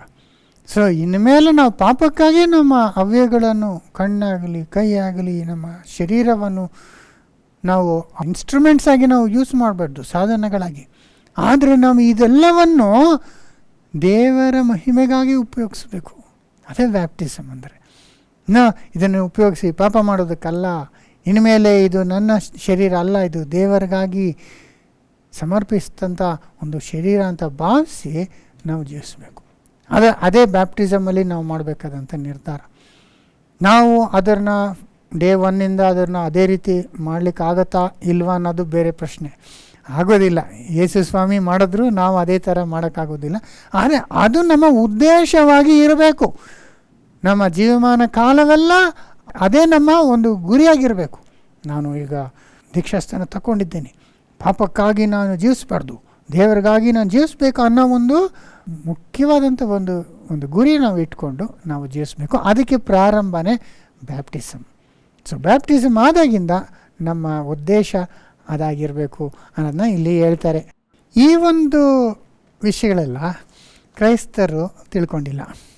ಸೊ ಜನರಲಿ ನಾವು ನೋಡಬೇಕಂದ್ರೆ ಬ್ಯಾಪ್ಟಿಸಮ್ ಅಂದರೆ ಅವರೊಂದು ಅನ್ಯರಾಗಿದ್ದರೆ, ಬೇರೆ ಮತದವರಾಗಿದ್ದರೆ, ಕ್ರಿಶ್ಚಿಯನ್ ಆಗಬೇಕಂದ್ರೆ ಅವರು ದೀಕ್ಷಾಸ್ಥಾನ ತಗೊಂಡು ಅವರು ಕ್ರಿಶ್ಚಿಯನ್ ಆಗಬೇಕು. ಅದೇ ಥರ ಕ್ರಿಶ್ಚಿಯನ್ಸು ಕೂಡ ಇದನ್ನು ಮಾಡುವಂಥದ್ದಾಗಿದೆ. ಆದರೆ ಇದರ ಮುಖ್ಯ ಉದ್ದೇಶ ಎಲ್ಲ ಕ್ರೈಸ್ತರು ಅರ್ಥ ಮಾಡ್ಕೊಂಡಿಲ್ಲ. ಅದನ್ನು ಒಂದು ಸಂಪ್ರದಾಯವಾಗಿ ಮಾಡ್ಕೊಂಡಿದ್ದಾರೆ ಅಷ್ಟೇ. ಏನಂತಂದರೆ ಬ್ಯಾಪ್ಟಿಸಮ್ ತಗೊಂಡ್ರೆ ನಾವು ಪರಲೋಕಕ್ಕೆ ಹೋಗೋಕ್ಕಾಗತ್ತೆ, ಬ್ಯಾಪ್ಟಿಸಮ್ ಇಲ್ಲ ಅಂದರೆ ನಾವು ಪರಲೋಕಕ್ಕೆ ಹೋಗೋಕ್ಕಾಗಲ್ಲ. ಆದ್ದರಿಂದ ಈ ಒಂದು ಸಂಪ್ರದಾಯನ ಒಂದು ನೆರವೇರಿಸಬೇಕು ಅನ್ನೋ ರೀತಿಯಲ್ಲಿ ನೆರವೇರಿಸ್ತಿದ್ದಾರೆ. ಅದು ಆ ಕಾಲದಲ್ಲಿ ಈ ಕತ್ತಲೆಯ ಯುಗ ಅಂತೀವಲ್ಲ, ಕ್ರಿಶ್ಚಿಯಾನಿಟಿ ಬಂದು ಬೈಬಲ್ಲೇ ಓದ್ದಿರ, ಬೈಬಲ್ಲು ಈಬ್ರು ಗ್ರೀಕಲ್ಲಿ ಬಿಟ್ಟರೆ ಬೇರೆ ಭಾಷೆಯಲ್ಲಿ ಇರಲಿಲ್ಲ, ಜನಗಳ ಭಾಷೆಯಲ್ಲಿ ಬೈಬಲ್ ಇರಲಿಲ್ಲ. ಆಗ ಮೂಢನಂಬಿಕೆಗಳು ಭಾಳ ತುಂಬ್ಕೊಂಬಿಡ್ತು. ಆಗ ಏನು ನಮ್ಮ ಅಂದ್ಕೊಂಡಿದ್ರು ಅಂದರೆ, ಈಗ ಈ ಬ್ಯಾಪ್ಟಿಸಮ್ ತಗೊಂಡ್ರೆ ನಾವು ಪರಲೋಕಕ್ಕೆ ಹೋಗೋದಕ್ಕೆ ಒಂದು ಎಂಟ್ರಿ ಥರ.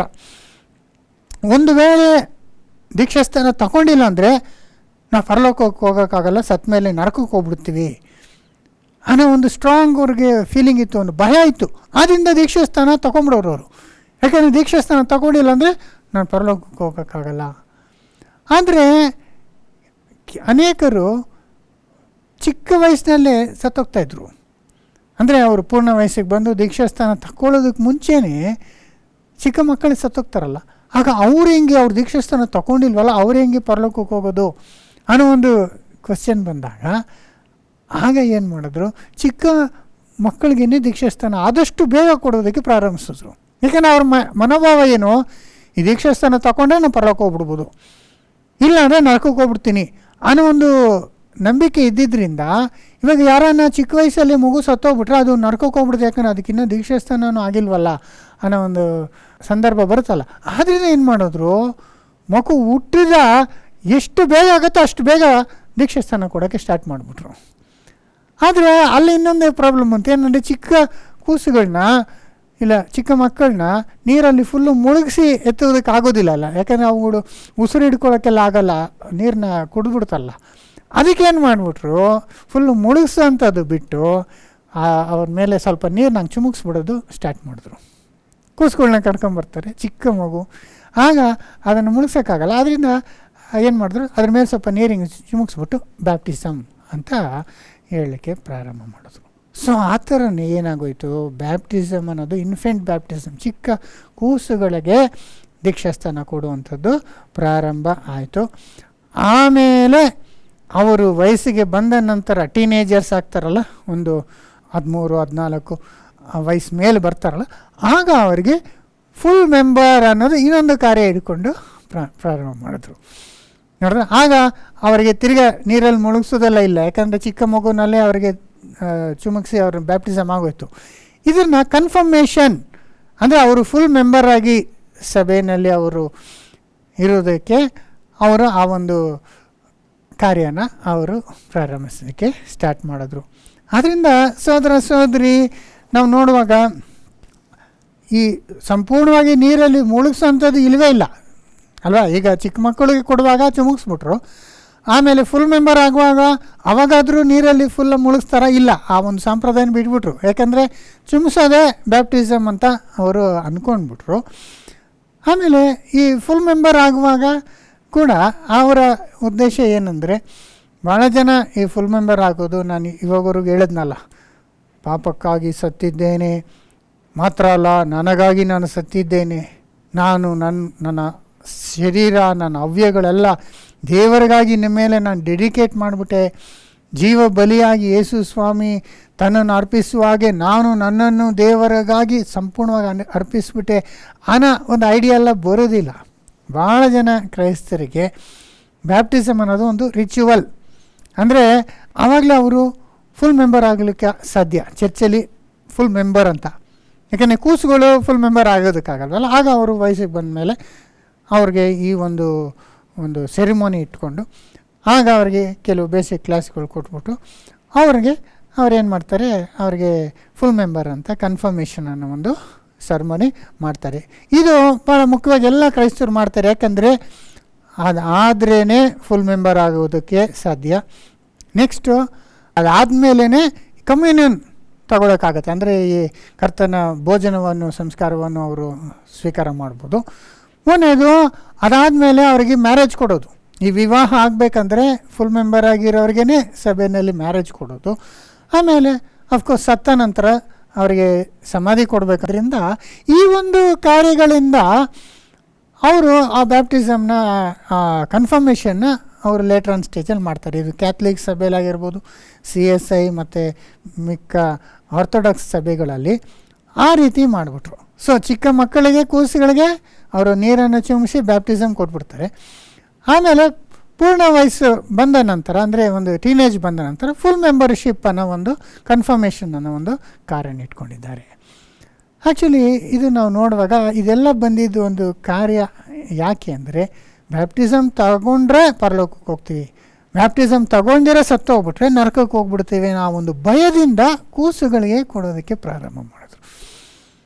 ಸೊ ಕೂಸುಗಳನ್ನ ಮುಗಿಸೋಕ್ಕಾಗಲ್ಲ, ಅದಕ್ಕೆ ಚುಮುಕ್ಸೋದಕ್ಕೆ ಸ್ಟಾರ್ಟ್ ಮಾಡೋದು. ಆದರೆ ಇದು ನಾವು ನೋಡುವಾಗ ಸಹೋದರ ಸಹೋದರಿ, ಫಸ್ಟ್ ಆಫ್ ಆಲು ಬ್ಯಾಪ್ಟಿಸಮ್ ತಗೊಂಬಿಟ್ರೆ ನಾವು ಪರಲೋಕಕ್ಕೆ ಹೋಗ್ತೀವ, ಬ್ಯಾಪ್ಟಿಸಮ್ ತಗೊಳ್ಳಿಲ್ಲ ಅಂದರೆ ನಾವು ನರಕಕ್ಕೆ ಹೋಗ್ಬಿಡ್ತೀವ, ಈ ವಿಷಯಗಳೆಲ್ಲ ನಾವು ಬೇರೆ ಕ್ಲಾಸ್ಗಳಲ್ಲಿ ಆಳವಾಗಿ ಮಾತಾಡಿ. ಒಂದು ಮನುಷ್ಯ ಸತ್ತ ನಂತರ ದೇವರು ಮನುಷ್ಯನಿಗಾಗಿ ಇಟ್ಟಿರುವಂಥ ಯೋಜನೆ ಏನು, ಕ್ರೈಸ್ತರಿಗೆ ಇರುವಂಥ ಒಂದು ನಿರೀಕ್ಷೆ ಏನು, ಮಿಕ್ಕ ಅನ್ಯರುಗಳಿಗೆ ಕೂಡ ದೇವರೊಂದು ಯೋಜನೆ ಇಟ್ಟಿದ್ದಾನೆ. ದೇವರ ರಾಜ್ಯದಲ್ಲಿ ಅವರು ಪುನರುತ್ಥಾನ ಆದ ನಂತರ ಅವ್ರ ಸತ್ಯದ ಪರಿಜ್ಞಾನಕ್ಕೆ ಅವ್ರನ್ನ ಕರ್ಕೊಂಬರ್ತಾರೆ 1000 ವರ್ಷ ಆಳ್ವಿಕೆಯಲ್ಲಿ ಅನ್ನೋದೆಲ್ಲ ನಾವು ಆಳವಾಗಿ ಇದು ಮುಂಚೆ ಕ್ಲಾಸ್ಗಳಲ್ಲಿ ನಾವು ಕವರ್ ಮಾಡಿದ್ದೇವೆ.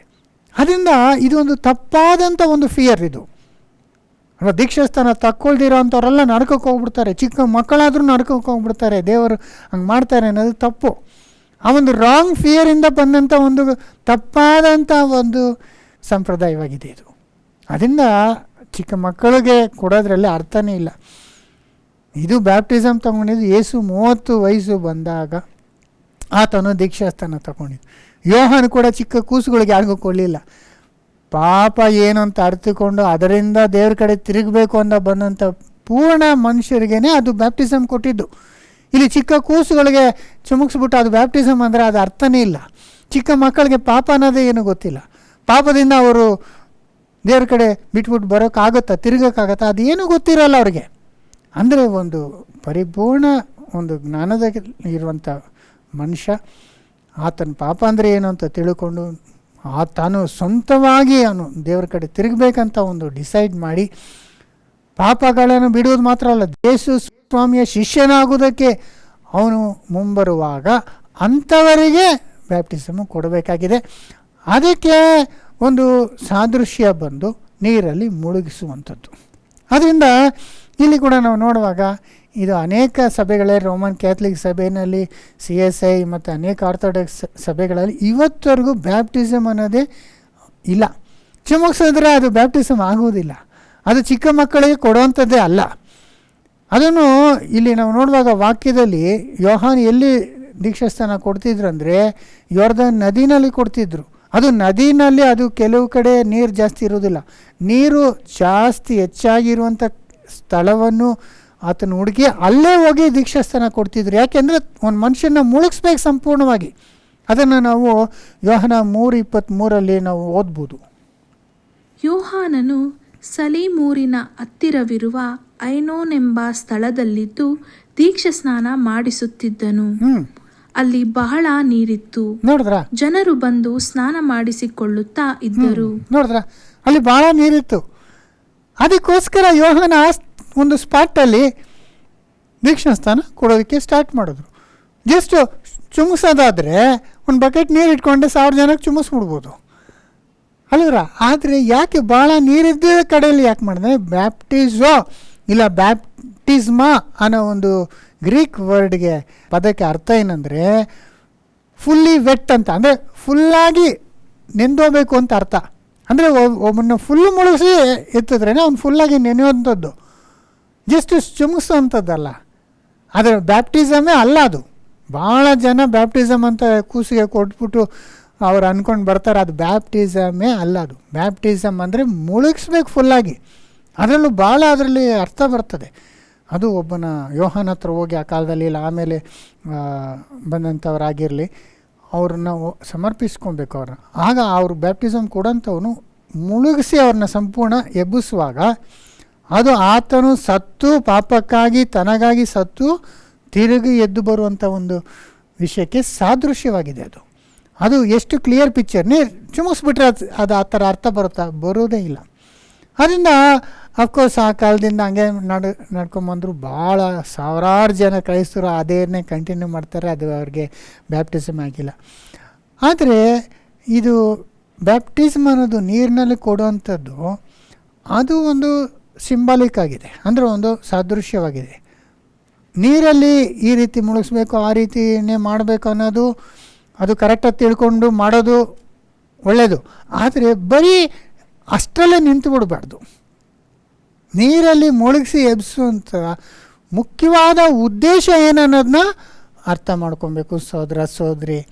ಅದರಿಂದ ವಾಟರ್ ಬ್ಯಾಪ್ಟಿಸಮ್ಗೆ ಭಾಳ ಜನ ಮುಖ್ಯ ಕೊಡ್ತಾರೆ. ಈಗ ಬೇರೆ ಸಭೆಗಳಲ್ಲಿ ಕೂಡ ಈ CSI ಮತ್ತು ಕ್ಯಾಥಲಿಕಲ್ಲಿ ಸರಿಯಾಗಿ ಮಾಡ್ತಿಲ್ಲ, ಅದರಿಂದ ನಾವು ಕರೆಕ್ಟಾಗಿ ಮಾಡ್ತಿದ್ದೀವಿ ಅಂಥೇಳಿ ನೀರಲ್ಲಿ ಮುಳುಗಿಸಿ ಆ ರೀತಿ ಕರೆಕ್ಟಾಗಿ ಮಾಡ್ತಾರೆ. ಆದರೆ ನೀರಲ್ಲಿ ಮುಳುಗಿಸುವಂಥ ನೀರಿನಲ್ಲಿ ಕೊಡುವಂಥ ಬ್ಯಾಪ್ಟಿಸಮ್ಗೆ ಮುಖ್ಯ ಕೊಡ್ತಾರೆ. ಆದರೆ ಅದರ ಉದ್ದೇಶ ಏನನ್ನೋದೇ ಮುಖ್ಯ. ನೀರು ಮುಳುಗಿ ಎತ್ತುವಂಥದ್ದು ಇದೆಲ್ಲ ಏನಾಗಿದೆ, ಒಂದು ಸಿಂಬಾಲಿಕ್ ಆಗಿದೆ, ಒಂದು ಗುರುತಾಗಿದೆ ಅಷ್ಟೇ. ಅದು ನಿಜವಾಗ ಅರ್ಥ ನಾನು ಇದುವರೆಗೆ ಹೇಳ್ದ ಹಾಗೆ ತನಗಾಗಿ ಸತ್ತೆ, ನಾನು ನನಗೋಸ್ಕರ ಜೀವಿಸೋದಿಲ್ಲ, ನನ್ನನ್ನು ದೇವರಿಗಾಗಿ ಸಮರ್ಪಣೆ ಮಾಡ್ಕೊತೀನಿ, ಹೊಸದಾಗಿ ನಾನು ದೇವರ ಒಂದು ಚಿತ್ತವನ್ನು ನೆರವೇರಿಸ್ಲಿಕ್ಕಾಗಿ ಜೀವಿಸ್ತೀನಿ ಅಂತ ಆ ನಿರ್ಧಾರ ತಗೊಂಡಿದ್ದೆ, ಅದೇ ಆ್ಯಕ್ಚುಯಲ್ ಬ್ಯಾಪ್ಟಿಸಮ್. ಮನಸ್ಸಿನಲ್ಲಿ ಆಗಬೇಕದು. ಅದಕ್ಕೆ ಸಾದೃಶ್ಯವಾಗಿ ನೀರಲ್ಲಿ ತಗೊಳ್ಳುವಂಥದ್ದು ಬ್ಯಾಪ್ಟಿಸಮ್ ಆಗಿದೆ. ಅದರಿಂದ ಭಾಳ ಜನ ಇವತ್ತು ವಾಟರ್ ಬ್ಯಾಪ್ಟಿಸಮ್ ನೀರಲ್ಲಿ ತಗೊಳ್ಳೋಂಥ ಆ ಒಂದು ಸಂಸ್ಕಾರಕ್ಕೆ ಮುಖ್ಯತೆ ಕೊಡ್ತಿದ್ದಾರೆ. ಆದರೆ ಅದೇನು ಅಂತ, ಅದು ಯಾವ ಉದ್ದೇಶದಿಂದ ಮಾಡ್ತಿದ್ದೀವಿ ಅನ್ನೋ ಆ ಒಂದು ಮುಖ್ಯವಾದ ಉದ್ದೇಶನ ಬಿಟ್ಬಿಡ್ತಾ ಇದ್ದಾರೆ ಅಲ್ವರ. ಅದನ್ನು ನಾವು ಸರಿಯಾಗಿ ತಿಳ್ಕೊಬೇಕು ಸಹೋದರ ಸಹೋದರಿ. ಯಾಕಂದರೆ ನೀರಲ್ಲಿ ಯಾರು ಬೇಕಾದ್ರೂ ಮುಳುಗ್ಬೋದು, ಅದನ್ನು ಅರ್ಥ ಮಾಡ್ಕೊಬೇಕು. ಇನ್ನು ನೀರಿನಲ್ಲಿ ತಗೊಳ್ಳೋಂಥ ಬ್ಯಾಪ್ಟಿಸಮು ಅದೇ ಎಲ್ಲ ಅಂತ ಅಂದ್ಕೊಂಬಿಡ್ಬಾರ್ದು. ನೀರಲ್ಲಿ ಯಾರು ಬೇಕಾದ್ರೂ ಮುಳುಗಿ ಎದ್ದೋಳ್ಬೋದಲ್ವಾ. ಆದರೆ ಯೇಸು ಸ್ವಾಮಿ ಹೇಳ್ತಾರೆ ಒಂದು ಮಾತು. ಒಂದು ಕಡೆ ಜೆಬೆಡಿ ಮಕ್ಕಳು ಅವರು ಇಬ್ಬರು ಬಂದು, ಜೇಮ್ಸ್ ಜಾನ್ ಅನ್ನೋರು, ಯೇಸು ಹತ್ರ ನಿನ್ನ ರಾಜ್ಯದಲ್ಲಿ ನಿನ್ನ ಸಿಂಹಾಸನದ ಎಡಗಡೆ ಬಲಗಡೆ ನಮಗೆ ಕೂತ್ಕೊಳ್ಳೋದಕ್ಕೆ ಅಪ್ಪಣೆ ಕೊಡುವಂಥ ಒಂದು ಕೇಳುವಾಗ ಯೇಸು ಸ್ವಾಮಿ ಹೇಳಿದಂಥ ಮಾತು ಅಲ್ಲಿ ಏನು ಹೇಳ್ತಾರೆ ನೋಡಿ, ಮಾರ್ಕು 10:38. ಆದರೆ ಯೇಸು ಅವರನ್ನು, ನೀವು ಬೇಡಿಕೊಂಡದ್ದು ಏನೆಂದು ನಿಮಗೆ ತಿಳಿಯದು. ನಾನು ಕುಡಿಯುವ ಪಾತ್ರೆಯಲ್ಲಿ ಕುಡಿಯುವುದು ನಿಮ್ಮಿಂದಾದೀತೆ, ನನಗಾಗುವ ದೀಕ್ಷಾಸ್ನಾನವನ್ನು ಹೊಂದುವುದು ನಿಮ್ಮಿಂದಾದೀತೆ ಎಂದು ನೋಡಿದ್ರ ಇಲ್ಲಿ ಏನು ಹೇಳ್ತಾರೆ, ನಾನು ಕುಡಿಯೋ ಪಾತ್ರೆಯಲ್ಲಿ ನೀವು ಕುಡಿಯೋಕ್ಕಾಗತ್ತಾ, ನಾನು ತಕ್ಕೊಂಡಂಥ ದೀಕ್ಷಾಸ್ಥಾನ ನೀವು ತಕ್ಕೊಳ್ಳೋಕ್ಕಾಗತ್ತಾ ಅಂತ ಕೇಳ್ತಿದ್ದಾರೆ. ಅಂದರೆ ಏನರ್ಥ? ಈಗ ಪಾತ್ರೆಯಲ್ಲಿ ಕುಡಿಯೋದಂದರೆ ಸುಮ್ಮನೆ ಅವ್ರು ಕುಡ್ದಿದ್ದ ಪಾತ್ರೆಯಲ್ಲಿ ಕುಡಿದ್ಬಿಡೋದ? ಇಲ್ಲ. ಆತನು 3 ಸತಿ ಪ್ರಾರ್ಥನೆ ಮಾಡ್ತಾರೆ, ಈ ದೇವರೇ ಸಾಧ್ಯವಾದರೆ ಈ ಪಾತ್ರೆಯನ್ನು ನನ್ನಿಂದ ತೊಲಗಿಸು, ಅಂದರೆ ನಾನು ಹೊಂದಬೇಕಾದಂಥ ಮರಣ, ಶಿಲುಬೆ ಮರಣ ಅಂತ ಅರ್ಥ ಪಾತ್ರೆಯಲ್ಲಿ ಕುಡಿಯೋದಂದರೆ. ಹಾಗೆ ನಾನು ಹೊಂದಿದ ದೀಕ್ಷಾಸ್ಥಾನನ ನೀವು ಪಡ್ಕೊಳ್ಳೋದಕ್ಕೆ ಆದೀತೆ ಅಂತ ಕೇಳ್ತಿದ್ದಾರೆ. ಅಂದರೆ ಬರೀ ನೀರಿನಲ್ಲಿ ಮುಳುಗಿ ಅದು ಹೇಳುವುದಲ್ಲ, ಅದು ಯಾರ ಬೇಕಾದ್ರೆ ನೀರಲ್ಲಿ ಮುಳುಗಿ ಎದ್ಬಿಡ್ಬೋದು. ಆದರೆ ಯೇಸ್ವಾಮಿ ಹೇಳೋದೇನರ್ಥ, ನಾನು ಹೊಂದಿದ ದೀಕ್ಷಾಸ್ಥಾನ, ನನ್ನ ಹಾಗೆ ಪಾಪಕ್ಕಾಗಿ ಸ್ವಂತಕ್ಕಾಗಿ ಸತ್ತು ಸಂಪೂರ್ಣವಾಗಿ ದೇವರಿಗೆ ಮೀಸಲಾಗಿ ಸಜೀವ ಯಜ್ಞವಾಗಿ ಸಮರ್ಪಿಸುವಂಥ ಕಾರ್ಯ ನಿಮಗೆ ಮಾಡೋಕ್ಕಾಗತ್ತಾ ಅಂತ. ಏನೂ ಮಾಡ್ದಿರ ನನ್ನ ಸಿಂಹಾಸನ ಪಕ್ಕದಲ್ಲಿ ನೀವು ಕೂತ್ಕೊಂಡ್ಬಿಡ್ಬೇಕಂದ್ರೆ ಆಗತ್ತಾ? ಅಂದರೆ ನಾನು ಪಟ್ಟಂಥ ಕಷ್ಟ, ನಾನು ತಗೊಂಡಂಥ ದೀಕ್ಷಾಸ್ಥಾನ ನೀವು ತಗೊಳಕ್ಕಾಗತ್ತಾ ಅಂತ ಕೇಳಿದ್ರು. ಇನ್ನೊಂದ್ಸತಿ ಓದಿ.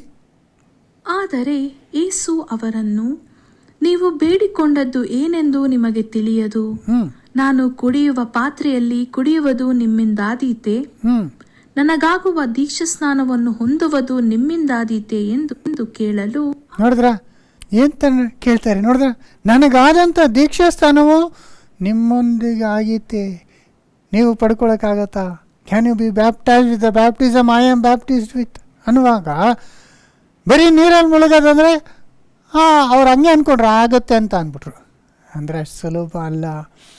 ಯೇಸು ಸ್ವಾಮಿ ತನ್ನ ಜೀವನವನ್ನು ಸಂಪೂರ್ಣವಾಗಿ ದೇವರಿಗೆ ಸಮರ್ಪಣೆ ಮಾಡಿಕೊಟ್ರು. ಪಾಪ ಅಂತೂ ಮೊದಲೇ ಮಾಡಲಿಲ್ಲ, ಆದರೆ ನೀತಿವಂತನಾದಂಥ ಆತನ ಜೀವವನ್ನು ದೇವರಿಗಾಗಿ ಸಂಪೂರ್ಣವಾಗಿ ಆತನು ಸಮರ್ಪಿಸ್ಕೊಟ್ರು. ಆ ಥರದನ್ನೇ ದೀಕ್ಷಾಸ್ಥಾನ ತಗೊಂಡವರು ಇರಬೇಕು.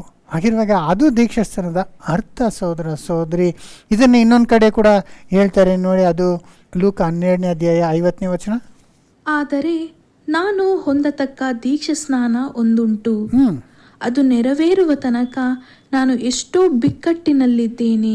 ನೋಡಿ, ಇಲ್ಲ ಯೇಸ್ವಾಮಿ ಏನು ಹೇಳ್ತಿದ್ದಾರೆ, ಇದೆಲ್ಲ ದೀಕ್ಷಾಸ್ಥಾನ ತಗೊಂಡಾಯಿತು, ಈಗ ಸೇವೆ ಮಾಡುವಾಗ ಆತನು ಪ್ರಸಂಗ ಮಾಡುವಾಗ ಒಂದು ಕಡೆ ಏನು ಹೇಳ್ತಾರೆ, ನಾನು ಹೊಂದಬೇಕಾದ ದೀಕ್ಷಾಸ್ಥಾನ ಒಂದುಂಟು, ಅದು ನೆರವೇರೋ ತನಕ ಎಷ್ಟು ಬಿಕ್ಕಟ್ಟಿದೆ. ಅಂದರೆ ಅದೇನು ಅಂದರೆ ಶಿಲುಬೆನಲ್ಲಿ ಆತನು ಸಾಯುವಂಥ ಒಂದು ವಿಷಯ. ನೋಡಿದ್ರ, ಅದು ದೀಕ್ಷಾಸ್ಥಾನ ಅಂದರೆ ಅರ್ಥ. ಭಾಳ ಜನ ಬರೀ ನೀರಲ್ಲಿ ಮುಳುಗಿ ಎದ್ದೋಳೋದೇ ದೊಡ್ಡ ವಿಷಯ ಅಂದ್ಕೊತಾರೆ. ಅದನ್ನು ಒಂದು ಆಚಾರವಾಗಿ, ಒಂದು ಸಂಪ್ರದಾಯ, ಒಂದು ದೊಡ್ಡ ಸಂಭ್ರಮವಾಗಿ ಮಾಡಿಬಿಡ್ತಾರೆ.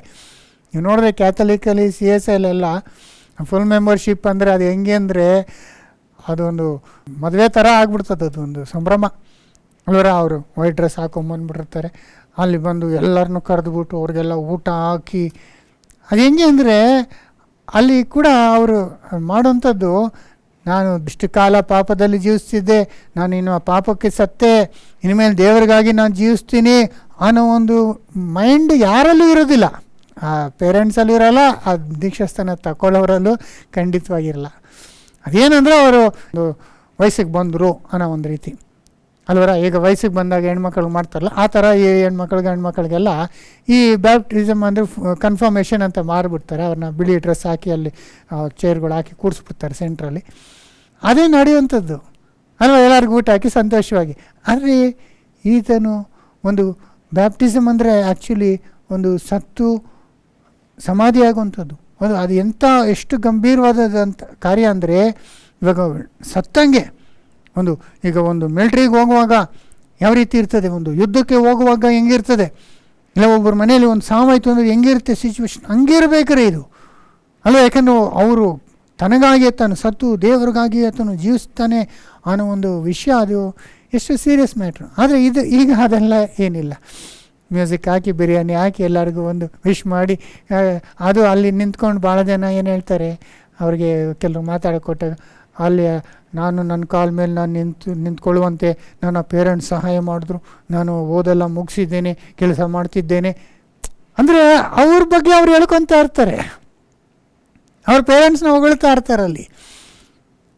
ಅದು ಆ ವಿಷಯ ಎಲ್ಲ ಹೆಂಗಿದೆ ಅಂದರೆ ನಿಜವಾಗ್ಲೂ ಆ್ಯಕ್ಚುಲಾಗಿ ಬೈಬಲ್ನಲ್ಲಿ ಹೇಳೋ ಪ್ರಕಾರ ಅವರು ಆ ಮೈಂಡ್ಸೆಟ್ ಯಾರಲ್ಲೂ ಇರಲ್ಲ ಅಲ್ವರ. ನಾನು ಪಾಪದಿಂದ ದೇವ್ರ ಕಡೆ ತಿರುಗಿದ್ದೇನೆ, ಇನ್ಮೇಲೆ ನಾನು ಪಾಪಕ್ಕಾಗಿ ಜೀವಿಸೋದಿಲ್ಲ, ಇನ್ಮೇಲೆ ನನಗಾಗಿ ಕೂಡ ನಾನು ಜೀವಿಸ್ಕೊಳ್ಳೋದಿಲ್ಲ, ನನ್ನ ಆಸೆ ಆಕಾಂಕ್ಷೆಗಳು ಎಲ್ಲ ನಾನು ಶಿಲುಬೆಗೆ ಹಾಕ್ಬಿಟ್ಟಿದ್ದೇನೆ, ಇನ್ಮೇಲೆ ನಾನು ದೇವರಿಗೋಸ್ಕರ ಮಾತ್ರ ಬದುಕ್ತೀನಿ ಅಂತ ಯಾರಾದ್ರು ಹೇಳ್ತಾರ?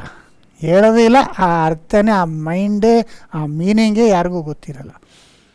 ಅದು ಆ ಥರ ಇವತ್ತು ನಡೀತಿದೆ. ಆದರೆ ಹಂಗಿಲ್ಲ ಸಹೋದರ ಸಹೋದರಿ. ನಾವು ಎಷ್ಟು ಚೆನ್ನಾಗಿ ಅರ್ಥ ಮಾಡ್ಕೊಬೇಕು. ಕ್ರಿಸ್ತನೊಂದಿಗೆ ನಾವು ಶಿಲುಬೆಗೆ ಹಾಕಿಸಿಕೊಳ್ಳಲ್ಪಟ್ಟದ್ದು, ಸತ್ತು ಶಿಲುಬೆಗೆ ಹಾಕಿಸಿಕೊಳ್ಳಲ್ಪಟ್ಟಿದ್ದೇವೆ ಅಂತ ಹೇಳ್ತಿದ್ದಾರೆ ನೋಡಿ ಇಲ್ಲಿ ಎಷ್ಟು ಚೆನ್ನಾಗಿ. 6:3 ರೋಮ ಇನ್ನೊಂದು ಸತಿ ಓದಿ.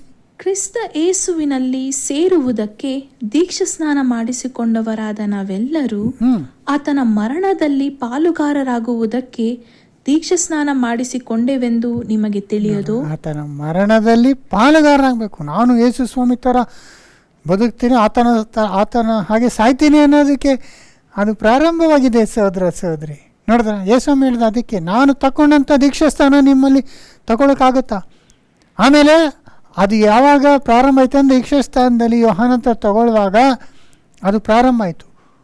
ಅದು ಮುಗಿದಿದ್ದು ಯಾವಾಗ ಅಂದರೆ ಶಿಲುಬೆನಲ್ಲಿ. ಅಂದರೆ ದೀಕ್ಷಾಸ್ಥಾನ ತಗೊಂಡಾಗಿಂದ ಸಾಯುವ ತನಕ ಪ್ರತಿದಿನ ಒಂದು ಸಜೀವ ಯಜ್ಞವಾಗಿ ನಾವು ಜೀವಿಸಬೇಕು. ಪ್ರತಿದಿನ ನಾವು ಸಾಯ್ತಾ ಬರಬೇಕು.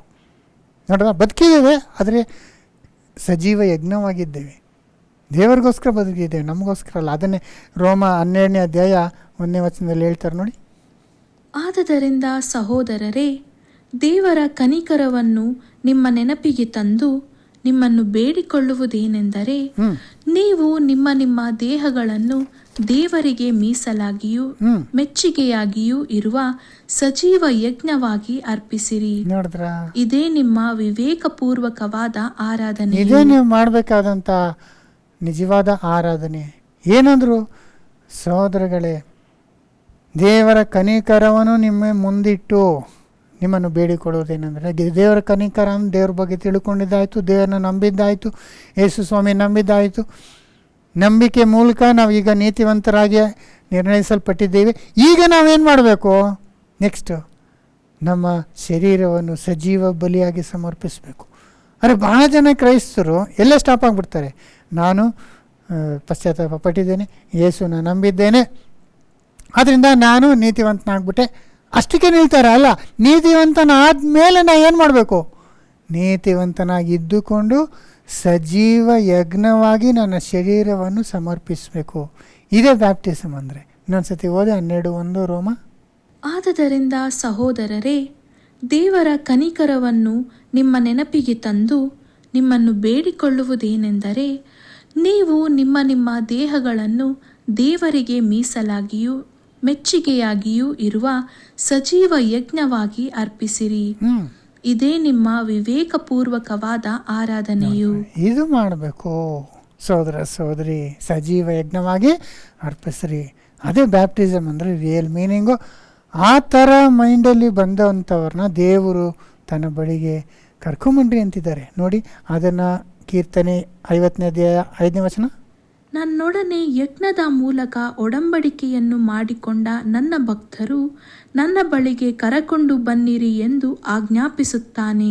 ನೋಡಿದ್ರ, ಯಜ್ಞದ ಮುಖಾಂತರ ಒಡಂಬಡಿಕೆ ಮಾಡಿಕೊಂಡಂಥ ಅವರನ್ನು ನನ್ನ ಬಳಿಗೆ ಕರಕೊಂಡು ಬನ್ನಿರಿ ಅಂತ. ಯಜ್ಞದ ಮುಖಾಂತರ ಒಡಂಬಡಿಕೆಯನ್ನು ಯಾವುದೋ ಬೇರೆ ಪಶುನ ಯಜ್ಞವಾಗಿ ಕೊಟ್ಬಿಟ್ಟು ಒಡಂಬಡಿಕೆ ಮಾಡ್ಕೊಳ್ಳೋದಲ್ಲ, ತಮ್ಮನ್ನೇ ಅವರು ಸಜೀವ ಯಜ್ಞವಾಗಿ ಸಮರ್ಪಿಸಿದಂಥವ್ರನ್ನ ನನ್ನ ಬಳಿಗೆ ಕರ್ಕೊಂಡು ಬನ್ನಿರಿ ಅಂತ ದೇವರು ಹೇಳ್ತಿದ್ದಾರೆ. ಆಮೇಲೆ ಬ್ಯಾಪ್ಟಿಸಮನ್ನು ಮೀನಿಂಗು ಇನ್ನೊಂದು ಕಡೆ ಎಷ್ಟು ಕ್ಲಿಯರಾಗಿ ಹೇಳ್ತಾರೆ ನೋಡಿ. ಗಲಾತ್ಯ 3ನೇ ಅಧ್ಯಾಯ 27ನೇ ವಚನ. ಗಲಾತ್ಯ 3:27.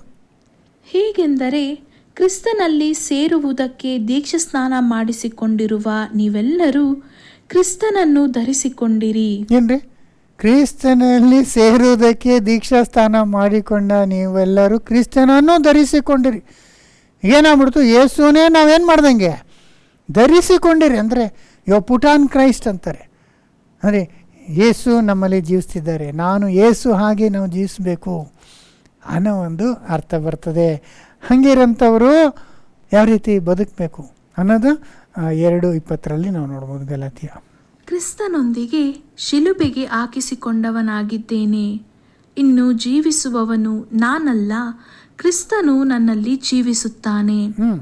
ಈಗ ಶರೀರದಲ್ಲಿರುವ ನಾನು ಜೀವಿಸುವುದು ಹೇಗೆಂದರೆ ದೇವಕುಮಾರನ ಮೇಲಣ ನಂಬಿಕೆಯಲ್ಲಿಯೇ. ಆತನು ನನ್ನನ್ನು ಪ್ರೀತಿಸಿ ನನಗೋಸ್ಕರ ತನ್ನನ್ನು ಒಪ್ಪಿಸಿಬಿಟ್ಟನು. ನೋಡಿದ್ರ, ಆತನ ನನ್ನನ್ನು ಪ್ರೀತಿಸಿ ನನಗೋಸ್ಕರ ತನ್ನನ್ನೇ ಒಪ್ಪಿಸಿಬಿಟ್ಟನು. ಆದ್ದರಿಂದ ನಾನು ಏನು ಮಾಡಬೇಕು? ಇನ್ನೊಂದ್ಸತಿ ಓದಿ. ಕ್ರಿಸ್ತನೊಂದಿಗೆ ಶಿಲುಬೆಗೆ ಹಾಕಿಸಿಕೊಂಡವನಾಗಿದ್ದೇನೆ. ನೋಡಿ, ಕ್ರಿಸ್ತನೊಂದಿಗೆ ಶಿಲುಬೆ ಹಾಕಿಸ್ಕೊಳ್ಳ ಅಲ್ಲ. ಎಷ್ಟು ಜನ ಕ್ರೈಸ್ತರು ಆ ಒಂದು ಮೈಂಡ್ಸೆಟ್ಟಲ್ಲಿದ್ದಾರೆ? ದೀಕ್ಷಾಸ್ನಾನ ತಗೊಂಡು ಫುಲ್ ಮೆಂಬರ್ ಆಗಿದ್ದೇನೆ ಅಂದ್ಕೊಂಡು ಇದೆಲ್ಲ ಮಾಡ್ತಾರೆ. ಆದರೆ ಕ್ರಿಸ್ತನೊಂದಿಗೆ ಶಿಲುಬೆಗೆ ಹಾಕಿಸಿಕೊಂಡಿದ್ದೇನೆ ಅಂದರೆ ಈಗ ಎಲ್ಲ ಅವಮಾನಗಳನ್ನ ಯೇಸು ಥರ ನಾನು ಸಹಿಸ್ಕೊಳ್ತಿದ್ದೇನೆ. ಶಿಲುಬೆಗೆ ಹಾಕ್ಸ್ಕೊಂಡವನು ಲೌಕಿಕ ಕಾರ್ಯಗಳಲ್ಲಿ ಅವನು ಇರೋದಕ್ಕಾಗೋದಿಲ್ಲ. ಅವನು ದೇವರಿಗೋಸ್ಕರನೇ ಬದುಕಿರಬೇಕು. ಪಾಪ ಕಾರ್ಯ ಮಾಡುವಂಥ ಅವನಾಗಿ ಅವನಿಗೆ ಆ ಫ್ರೀಡಮ್ ಇಲ್ಲ. ಅವನು ದೇವರಿಗೋಸ್ಕರ ಅವನು ಶಿಲುಬೆಗೆ ಹಾಕಿಸ್ಕೊಳ್ಬೇಕು. ಆಮೇಲೆ ಕ್ರಿಸ್ತನೊಂದಿಗೆ ಶಿಲುಬೆಗೆ ಹಾಕಿಸಿಕೊಂಡವನಾಗಿದ್ದೇನೆ. ಇನ್ನು ಜೀವಿಸುವವನು ನಾನಲ್ಲ, ಕ್ರಿಸ್ತನು ನನ್ನಲ್ಲಿ ಜೀವಿಸುತ್ತಾನೆ. ನೋಡಿದ್ರ, ಇನ್ನು ಜೀವಿಸುವವನು ನಾನಲ್ಲ, ಕ್ರಿಸ್ತನೇ ನನ್ನಲ್ಲಿ ಜೀವಿಸುತ್ತಾನೆ. ಇನ್ನು ನಾನು ನನಗೋಸ್ಕರ ಅಲ್ಲ, ನನಗೋಸ್ಕರ, ನನ್ನ ಸಂತೋಷಕ್ಕೋಸ್ಕರ ಇದು ದುಡ್ಡು ಸಂಪಾದಿಸ್ಬೇಕು, ದೊಡ್ಡ ಬಿಸ್ನೆಸ್ ಮಾಡಬೇಕು, ಇದೆಲ್ಲ ಇತ್ತು ಅಂದರೆ ನಾವಿನ್ನೂ ಕ್ರಿಸ್ತನಲ್ಲಿಗೆ ಬಂದಿಲ್ಲ. ನಾವು ದೀಕ್ಷಾಸ್ನಾನ ತಗೊಂಡಿಲ್ಲ. ಅರ್ಥ ಬರೀ ನೀರಲ್ಲಿ ಮುಳುಗಿ ಎದ್ದಿದ್ದೀವಿ. ಮನಸ್ಸಿನಲ್ಲೆಲ್ಲ ನಮಗೋಸ್ಕರನೇ ಬದುಕ್ತಿದ್ದೇವೆ ಅಂತ ಅರ್ಥ ಅಲ್ವರ? ಈಗ ಶರೀರದಲ್ಲಿರುವ ನಾನು ಜೀವಿಸುವುದು ಹೇಗೆಂದರೆ ದೇವಕುಮಾರನ ಮೇಲಣ ನಂಬಿಕೆಯಲ್ಲಿಯೇ. ಆತನು ನನ್ನನ್ನು ಪ್ರೀತಿಸಿ ನನಗೋಸ್ಕರ ತನ್ನನ್ನು ಒಪ್ಪಿಸಿಬಿಟ್ಟನು. ನೋಡಿದ್ರ, ಇನ್ನು ಜೀವಿಸ್ತಿದ್ದೇನೆಂದರೆ ಯೇಸು ಸ್ವಾಮಿನ ನಂಬಿದ್ದೇನೆ, ಆತ ನನಗೋಸ್ಕರ ಒಪ್ಪಿಸ್ಕೊಟ್ರು. ಈಗ ನಾನು ಕೂಡ ಅವರನ್ನು ಹಿಂಬಾಲಿಸುವವನಾಗಿದ್ದೇನೆ.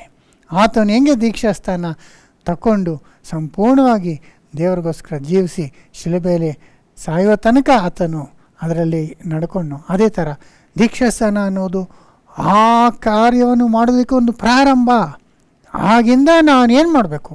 ನನ್ನನ್ನು ತ್ಯಜಿಸಿ ಪಾಪವನ್ನು ಬಿಟ್ಟು ನನ್ನ ಆಸೆ ಆಕಾಂಕ್ಷೆಗಳು, ಹಳೆಯ ಗುರಿಗಳು, ಏಮ್ಸ್ ಆ್ಯಂಡ್ ಡ್ರೀಮ್ಸ್ ಅಂತಾರಲ್ಲ, ಕನಸುಗಳು ಎಲ್ಲ ಅದಕ್ಕಾಗಿ ಸತ್ತು ದೇವರಿಗೋಸ್ಕರ ನಾನು ಜೀವಿಸ್ತೇನೆ ಅಂತ ಒಂದು ಡಿಸೈಡ್ ಮಾಡೋವಂಥದ್ದು ಮಾಡಿ ಅಲ್ಲಿಂದ ಆ ರೀತಿ ನಾವು ಇರೋದಕ್ಕೆ ಪ್ರಯತ್ನ ಮಾಡೋವಂಥದ್ದು ಅದೇ ಬ್ಯಾಪ್ಟಿಸಮ್ ಆಗಿದೆ. ಆಗಿಂದ ನಮ್ಮ ಲೈಫೇ ಬೇರೆ ಆಗಿಬಿಡುತ್ತೆ, ಚೇಂಜ್ ಆದಂಗೆ ಅಲ್ವರ? ಅದನ್ನು ಲಾಸ್ಟಾಗಿ ಒಂದು ವಚನ ಓದ್ಬಿಡಿ, 2 ಕೊರಿಂಥಿಯ 5:17. ಹೀಗಿರಲಾಗಿ ಯಾವನಾದರೂ ಕ್ರಿಸ್ತನಲ್ಲಿದ್ದರೆ ಅವನು ನೂತನ ಸೃಷ್ಟಿಯಾದನು. ಇಗೋ, ಪೂರ್ವಸ್ಥಿತಿ ಹೋಗಿ ಎಲ್ಲ ನೂತನವಾಯಿತು. ನೋಡಿದ್ರ, ಯಾರನ್ನ ಕ್ರಿಸ್ತನಲ್ಲಿದ್ದರೆ ಆತನು ನೂತನ ಸೃಷ್ಟಿಯಾದನು.